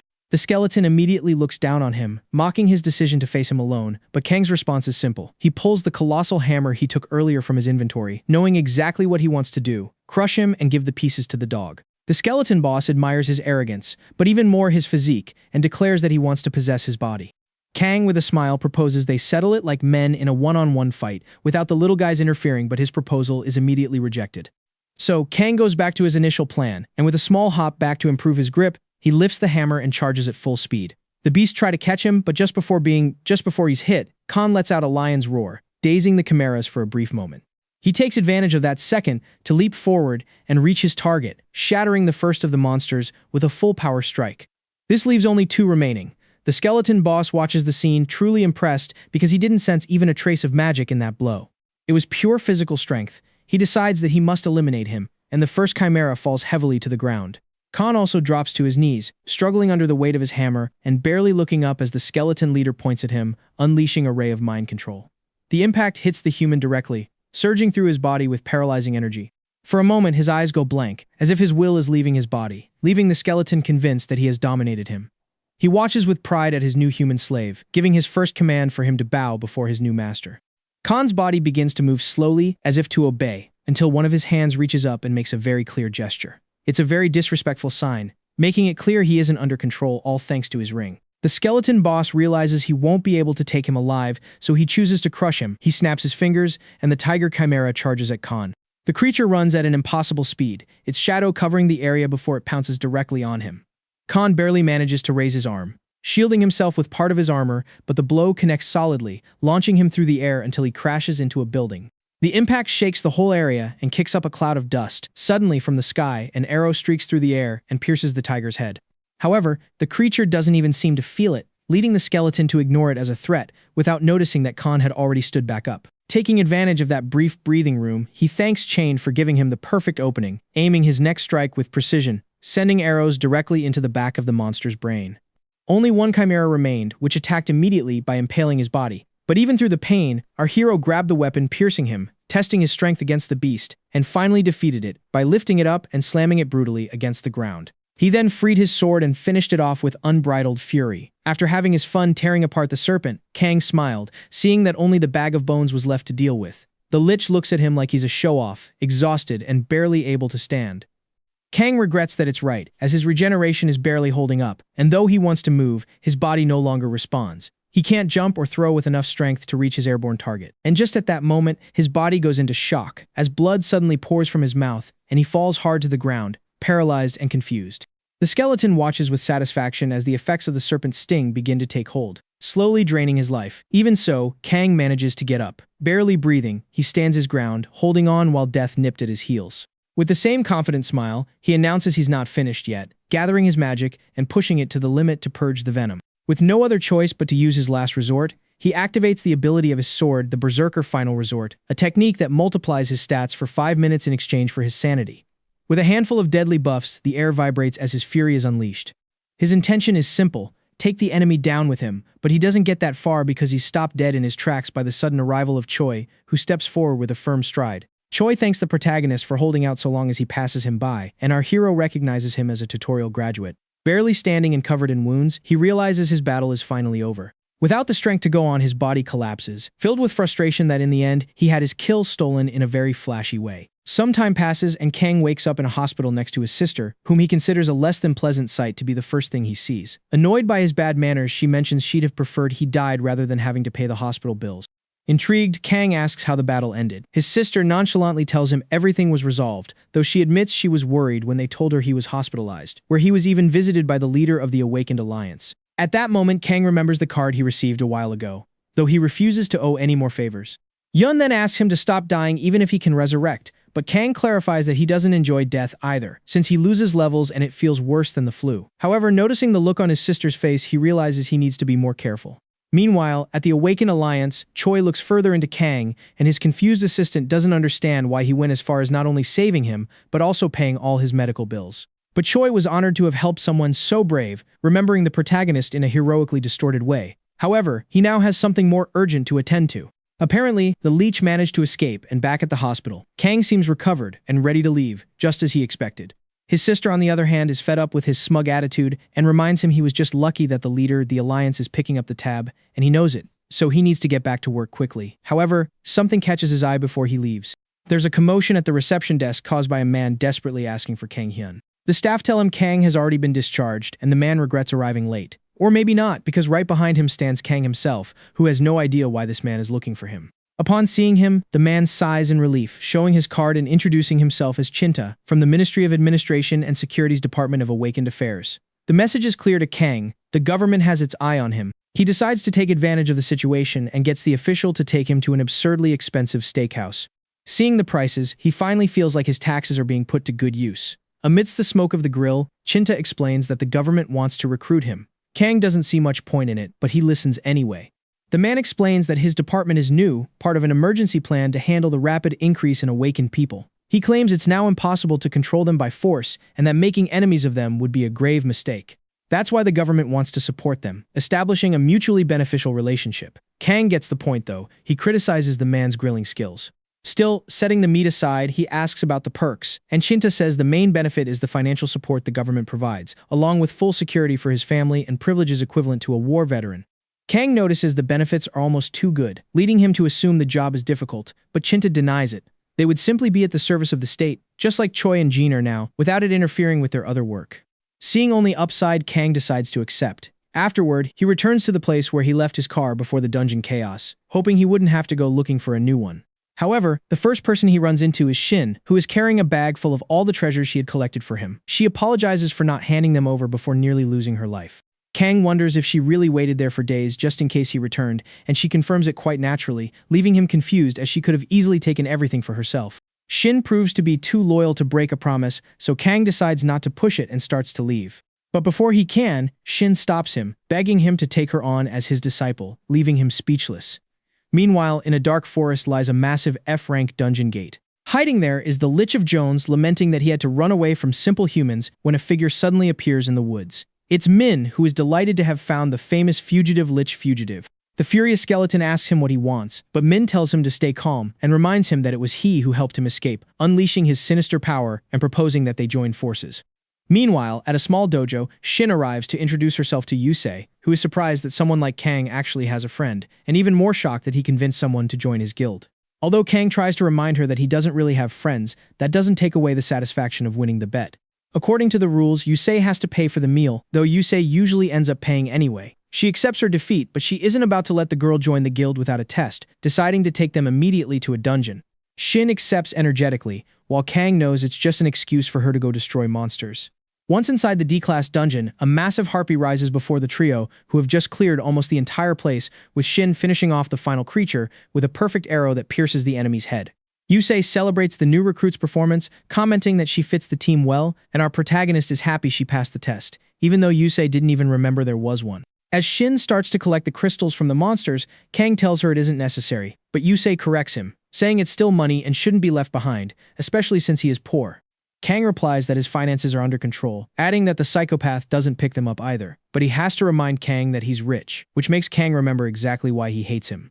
But there's no time for more talk as Kang feels a presence nearby, and Yusei suddenly senses it too, though she can't tell exactly where it's coming from. Shin just watches them, confused by their sudden alertness, until Kang closes his eyes and throws a punch into the air. The strike connects with something that shouldn't be there, revealing a hooded man who materializes and falls unconscious on the spot. Yusei watches the scene, impressed by the stranger's stealth ability, though she notes he didn't seem to have any intention of attacking. At least not anymore. Kang doesn't see it that way. His instinct tells him that the guy had bad intentions. Yusei thinks he's exaggerating, but Kang remains suspicious. Recalling when he signed the contract with the government, and the agent who recruited him warned him that inside, he plans to attack a terrorist group that has been deliberately causing ruptures. A little while later, the hooded man wakes up soaked in what we hope is water, and as soon as he opens his eyes, the first things he sees are three lunatics watching him closely. Tied up, confused, and about to gag from the smell, Kang reveals that to save water, they woke him up with liquid dripping from a harpy's cheek. The stranger stays still, trying to process how on earth he ended up there, find it all to be in very poor taste. But Kang didn't really care. He just wants a straight answer to know if he is the dungeon killer. This question brings a crazed smile to the man, who mocks them for calling him a murderer, convinced that his work has a glorious purpose. Kang, however, has no interest in his cause, only the information. Still, the prisoner insists that neither threats nor torture will make him betray his sacred mission. Evening falls, and after a lot of pain, the man ends up begging to confess. But Kang doesn't see enough desperation yet, so he keeps going, checking the results after a few improvised tooth extractions. Hours later, a government agent arrives at the scene, surprised that they actually captured the killer, despite the pitiable state of the prisoner, who begs to be arrested immediately. The confused agent asks what the hell happened, and Kang, with an unconvincing look, blames the monsters. Although the agent clearly doesn't believe him, he takes him away anyway. Yu Xian, on the other hand, cheerfully greets the agent, whom he seems to know from a recruitment attempt, though the sadist never had any interest in working for the government. Kang notices how complicated his friend is, and the agent prefers to leave the talk about payment for tomorrow, likely to avoid more trouble. The next day, the agent shares everything he discovered during the interrogation, even though Kang already knew everything. The good news is the government plans to launch an attack on the killer group's base in 2 weeks, but Kang thinks they should do it immediately. The agent explains why they're waiting, noting that China recently became the first country to clear a rank C dungeon. However, they only succeeded by deploying 1,000 men, and less than half returned, showing just how difficult dungeons are, even Class D ones, something Kang understands well since he works alone. The agent adds that Korea won't follow China's example of making up for a lack of power with numbers. Instead, he plans to form an elite group to clear the Rangos dungeon in Korean territory. Kang is surprised mostly because he doesn't see a point in trying since China already holds the record. He thinks as long as they keep clearing normal cores, they shouldn't have any problems. His comment impresses the others, as they didn't expect him to be so logical. Kang realizes they thought he was a fool, but they soon reveal a disturbing truth to him. So far, the government hasn't been able to destroy a single normal core. Because of that, a dungeon capable of wiping out thousands of awakened is about to break open in the middle of Seoul in just 2 weeks. Noticing the urgency of the matter, Kang assumes they want him to join the operation. The agent confirms this but explains that by law, solo participants aren't allowed in dungeons of that level. Therefore, he asks him, even if it's against his will, to form a guild. They'll handle the express paperwork with the protagonist pretending it's a huge sacrifice. In reality, he had already planned this for a long time, and now it's just becoming easier for him. And so, in a quiet cafe, Kang gathers the few members of his new team to decide on a guild name. They're a bit confused since there are only 3 of them, but Kang seems to have everything figured out after his meeting with the government agent. He explains that this is just a formality for an official mission. Yuza accepts without thinking much, convinced it'll be fun, while Shin interprets it like there's some kind of paramilitary group. The protagonist makes it clear it's not like that, and he definitely won't talk to Shin like he's his sensei. Once the awkward tone of the meeting passes, it's time to set the guild rules. The first is simple: avoid unnecessary fights, which is a clear jab at Yusei, since that's his specialty. The second rule is to return everything you receive, whether it's kindness or hostility. Yusei thinks that sounds fair, and this way Kang ensures they aren't just mercenaries, but they won't let themselves be pushed around either. The third rule is the most direct: become the strongest of them all. Yusei isn't quite sold on the first rule but accepts the others without complaining, while Shin celebrates far too energetically. Then they move on to the next problem: the name. The first suggestion comes from Yusei, who suggests something like the Three Stooges.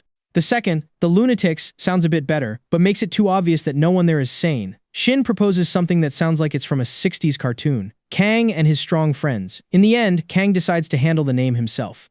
Yusei doubts anything decent will come of it, but when they see it, they're amazed at how good it sounds. Meanwhile, at a bar, Min receives a report about the man who captured Kang. Apparently, he wasn't good at fighting, but his invisibility made him valuable.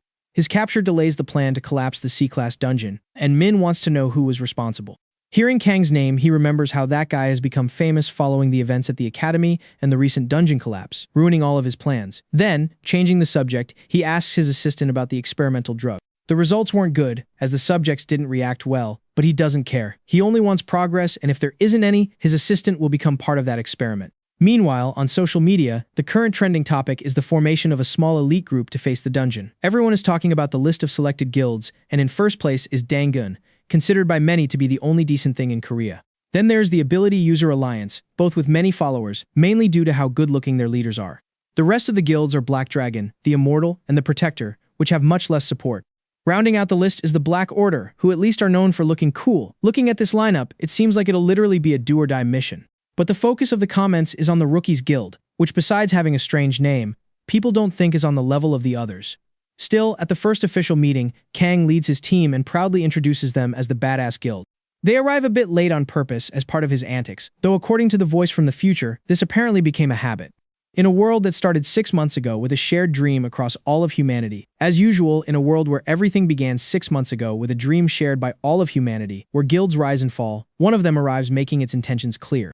Although it was a bit difficult for Chinta to accept the name, as he wasn't convinced by the literal translation, Kang understands internet slang well. According to that logic, the name means they're incredibly cool guys, and since Chinta isn't familiar with that world, he assumes that given the rush, they'll just have to let it slide. Even so, he asks him to at least show up early to the guild meeting to plan the raid. But Kang, staying true to his bad boy persona, he doesn't promise to do it. And so, the day of the meeting arrives. Yusei and Chin wait at the entrance, with the psychopath treating the girl as if she were his little sister. She's as kind as ever and lets him, but both are still uneasy because Kang hasn't shown up yet. Eventually, he finally arrives, apologizing and saying some beans didn't sit well with him, but Yusei doesn't buy the excuse, especially seeing him in such a revolutionary outfit, revolutionary in a stupid way. Kang explains he's wearing the face of a popular character among kids, convinced it will improve their reputation as delinquents on social media, and Yusei still can't understand how he actually used his brain for that idea, even though the protagonist is completely sure of his plan despite the face being so distorted that it looks like the character is suffering in an indescribable way to the point that Yusei is sure children will cry when they see him. In fact, Kang confesses that he already made one cry. Meanwhile, at the meeting, the leaders are complaining about the delay of 2 guilds. Among them are Han Min, Master of the Immortal Guild, and Lee Cheong-un, Captain of the Black Order. Even though the Guardian Guild leader is Park Sai-wook, he's not surprised that the Fire Dragon Guild is late. Now he sees there's a second rebel in the group, and the major guilds are starting to get a bit annoyed. So Shin-tak has to fix it and steps out to make a call. But when he calls Kang, no one answers. So he tries Yusei, who initially treats him like a telemarketer, about to hang up on him. Once Shin-tak identifies himself, Yusei is relieved and is reminded that the meeting has started. The good news is, technically, they're already there. The bad news is, Yusei mentions that they're watching something very interesting and suggests that he come down to join them. And so right inside an elevator, Kang is threatening the Fire Dragon leader, Park Ho, who is completely confused, just like all his men. seeing that someone dares to threaten the leader of the second most powerful guild in the country. All this started a bit earlier, when Kang and his group headed to the elevator, but before the door could close, a hand stopped it. It was Park Ho, politely asking to get in. Kang agrees, so the entire group enters wearing their flashy, shiny armor. Their leader notices Kang is heading to the same floor and greets him politely, since they'll be allies. Kang returns the gesture awkwardly, feeling that there shouldn't be another guild irresponsible enough to arrive this late, especially since his stomachache excuse is actually valid.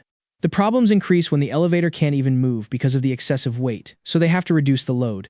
Kang immediately identifies the cause, the over-the-top armor of the Park Ho group. The leader politely apologizes, though it's clear to Kang that it isn't his fault. Then Park Ho ruins the mood by suggesting that Kang's group should be the ones to get off, which is enough to irritate Yuz and Shin, but especially Kang, who tries to process if he actually heard correctly. With all the arrogance possible, Park Ho makes it clear that since his guild is the largest and most important, they should go up to the strategy meeting first, feeling they are the priority. Kang then understands that he's basically being told his insignificant and irrelevant new guild should wait. Park Ho confirms it, thinking he couldn't have said it better himself. Shin is left confused. Yu starts counting which limbs he'll break first, and Kang, with a monstrous expression, assumes he's going to have to fight. Luckily, Chinta appears, managing to stop the trivial fight, while Kang apologizes for a medical condition that forces him to hit idiots. Park remains indignant, but Chinta doesn't want to waste any more time, though Han interrupts him, claiming that for the sake of camaraderie, he should at least meet the newcomer. The agent agrees, waiting for Han to introduce himself, though Han asks Yusei for etiquette advice, and Yusei tells him to just do it his own way. So Han introduces his guild and his only two companions. This leaves Park baffled, as he doesn't understand what kind of joke it is to show up with only 3 people.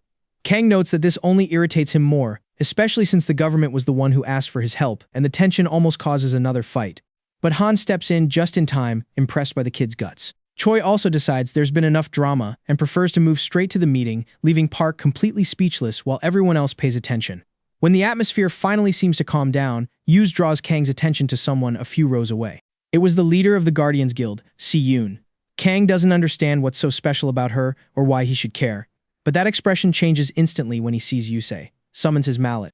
While he shouts that he's going to kill that guy right now, the protagonist manages to stop him just in time, completely forgetting that he had teamed up with a maniac, and everyone goes on high alert, especially Si-yoon's guard, who asks his calm master for permission to enter the fight. However, the master remains still, until he suddenly clenches his teeth violently, looking up with a blank, crazed stare and veins popping in his face, before standing up and letting out a lunatic scream. Si-yoon's strange behavior confuses everyone while he slams his hands against the desk, causing his guard to step closer to see if he's alright. However, Si-yoon's crazed eyes lock onto him, and using only his fingers, he slashes his guard's throat. Kang is left confused, but Juice claims he already knew it would happen, shrugging off the protagonist's grip to enjoy the chaos. However, Si-yoon turns out to be way too strong, sending him flying with a single blow, launching him right at Shakan, who worries about him, though he seems to be fine, just surprised by the other madman's strength. The protagonist regrets that this guy chose to go crazy right there, in the worst place possible where everyone is already ready to fight, so at the very least he wants to land the first blow. A short time later, the meeting room is left a total mess, but everyone is still standing after defeating the crazed Si-yoon. They regret having to finish him off, but he was too powerful to simply be restrained, and now they're left wondering why he lost his mind so suddenly, and how the thing is, you knew about it before anyone else, leading Kang to wonder if he has some kind of special danger sensing ability, as if all his sadistic behavior finally had an explanation, but one look at his face quickly dispels that theory, making him look like a simple maniac again. After the chaos, they decide to call it a day, and Kang complains about being forced to wake up at 11 in the morning. But before he leaves, Shinta stops him, reminding him that, as promised, the guild will have government support, including an office space prepared just for them.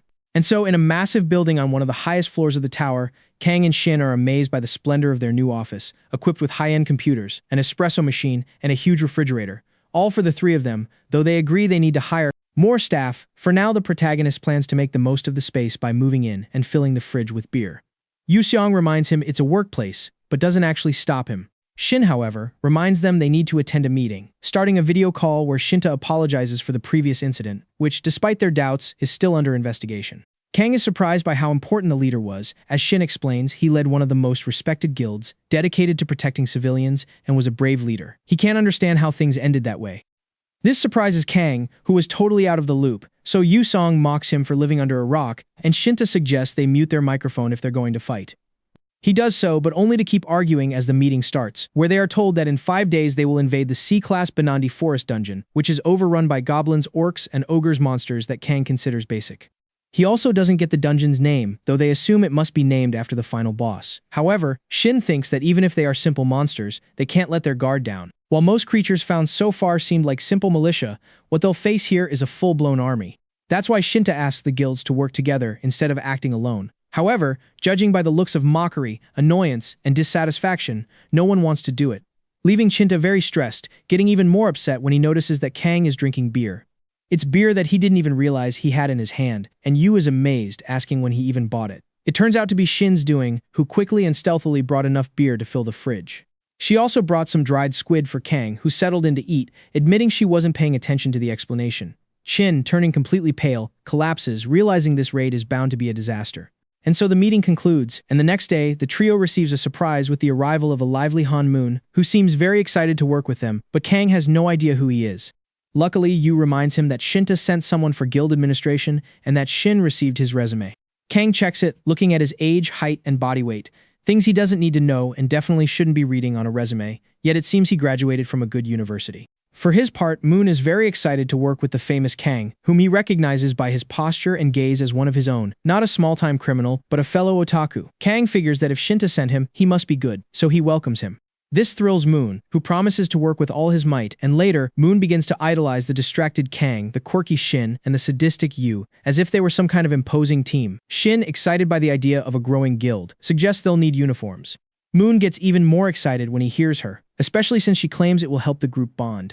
Kang tries to stop the idea, but it's already too late. Shin already had the uniforms made. In fact, she had them ready. It's a huge jacket with a metal logo so over the top that Kang can only compare it to something a biker gang would wear. Yu was the one who designed it, and Kang clearly has no intention of accepting it. This is a heavy blow for Shin, who starts to cry quite dramatically, feeling like all her hard work was thrown away, effort that consisted of haggling over the price of the logo, only to be scammed by a seller who gave her a knockoff jacket.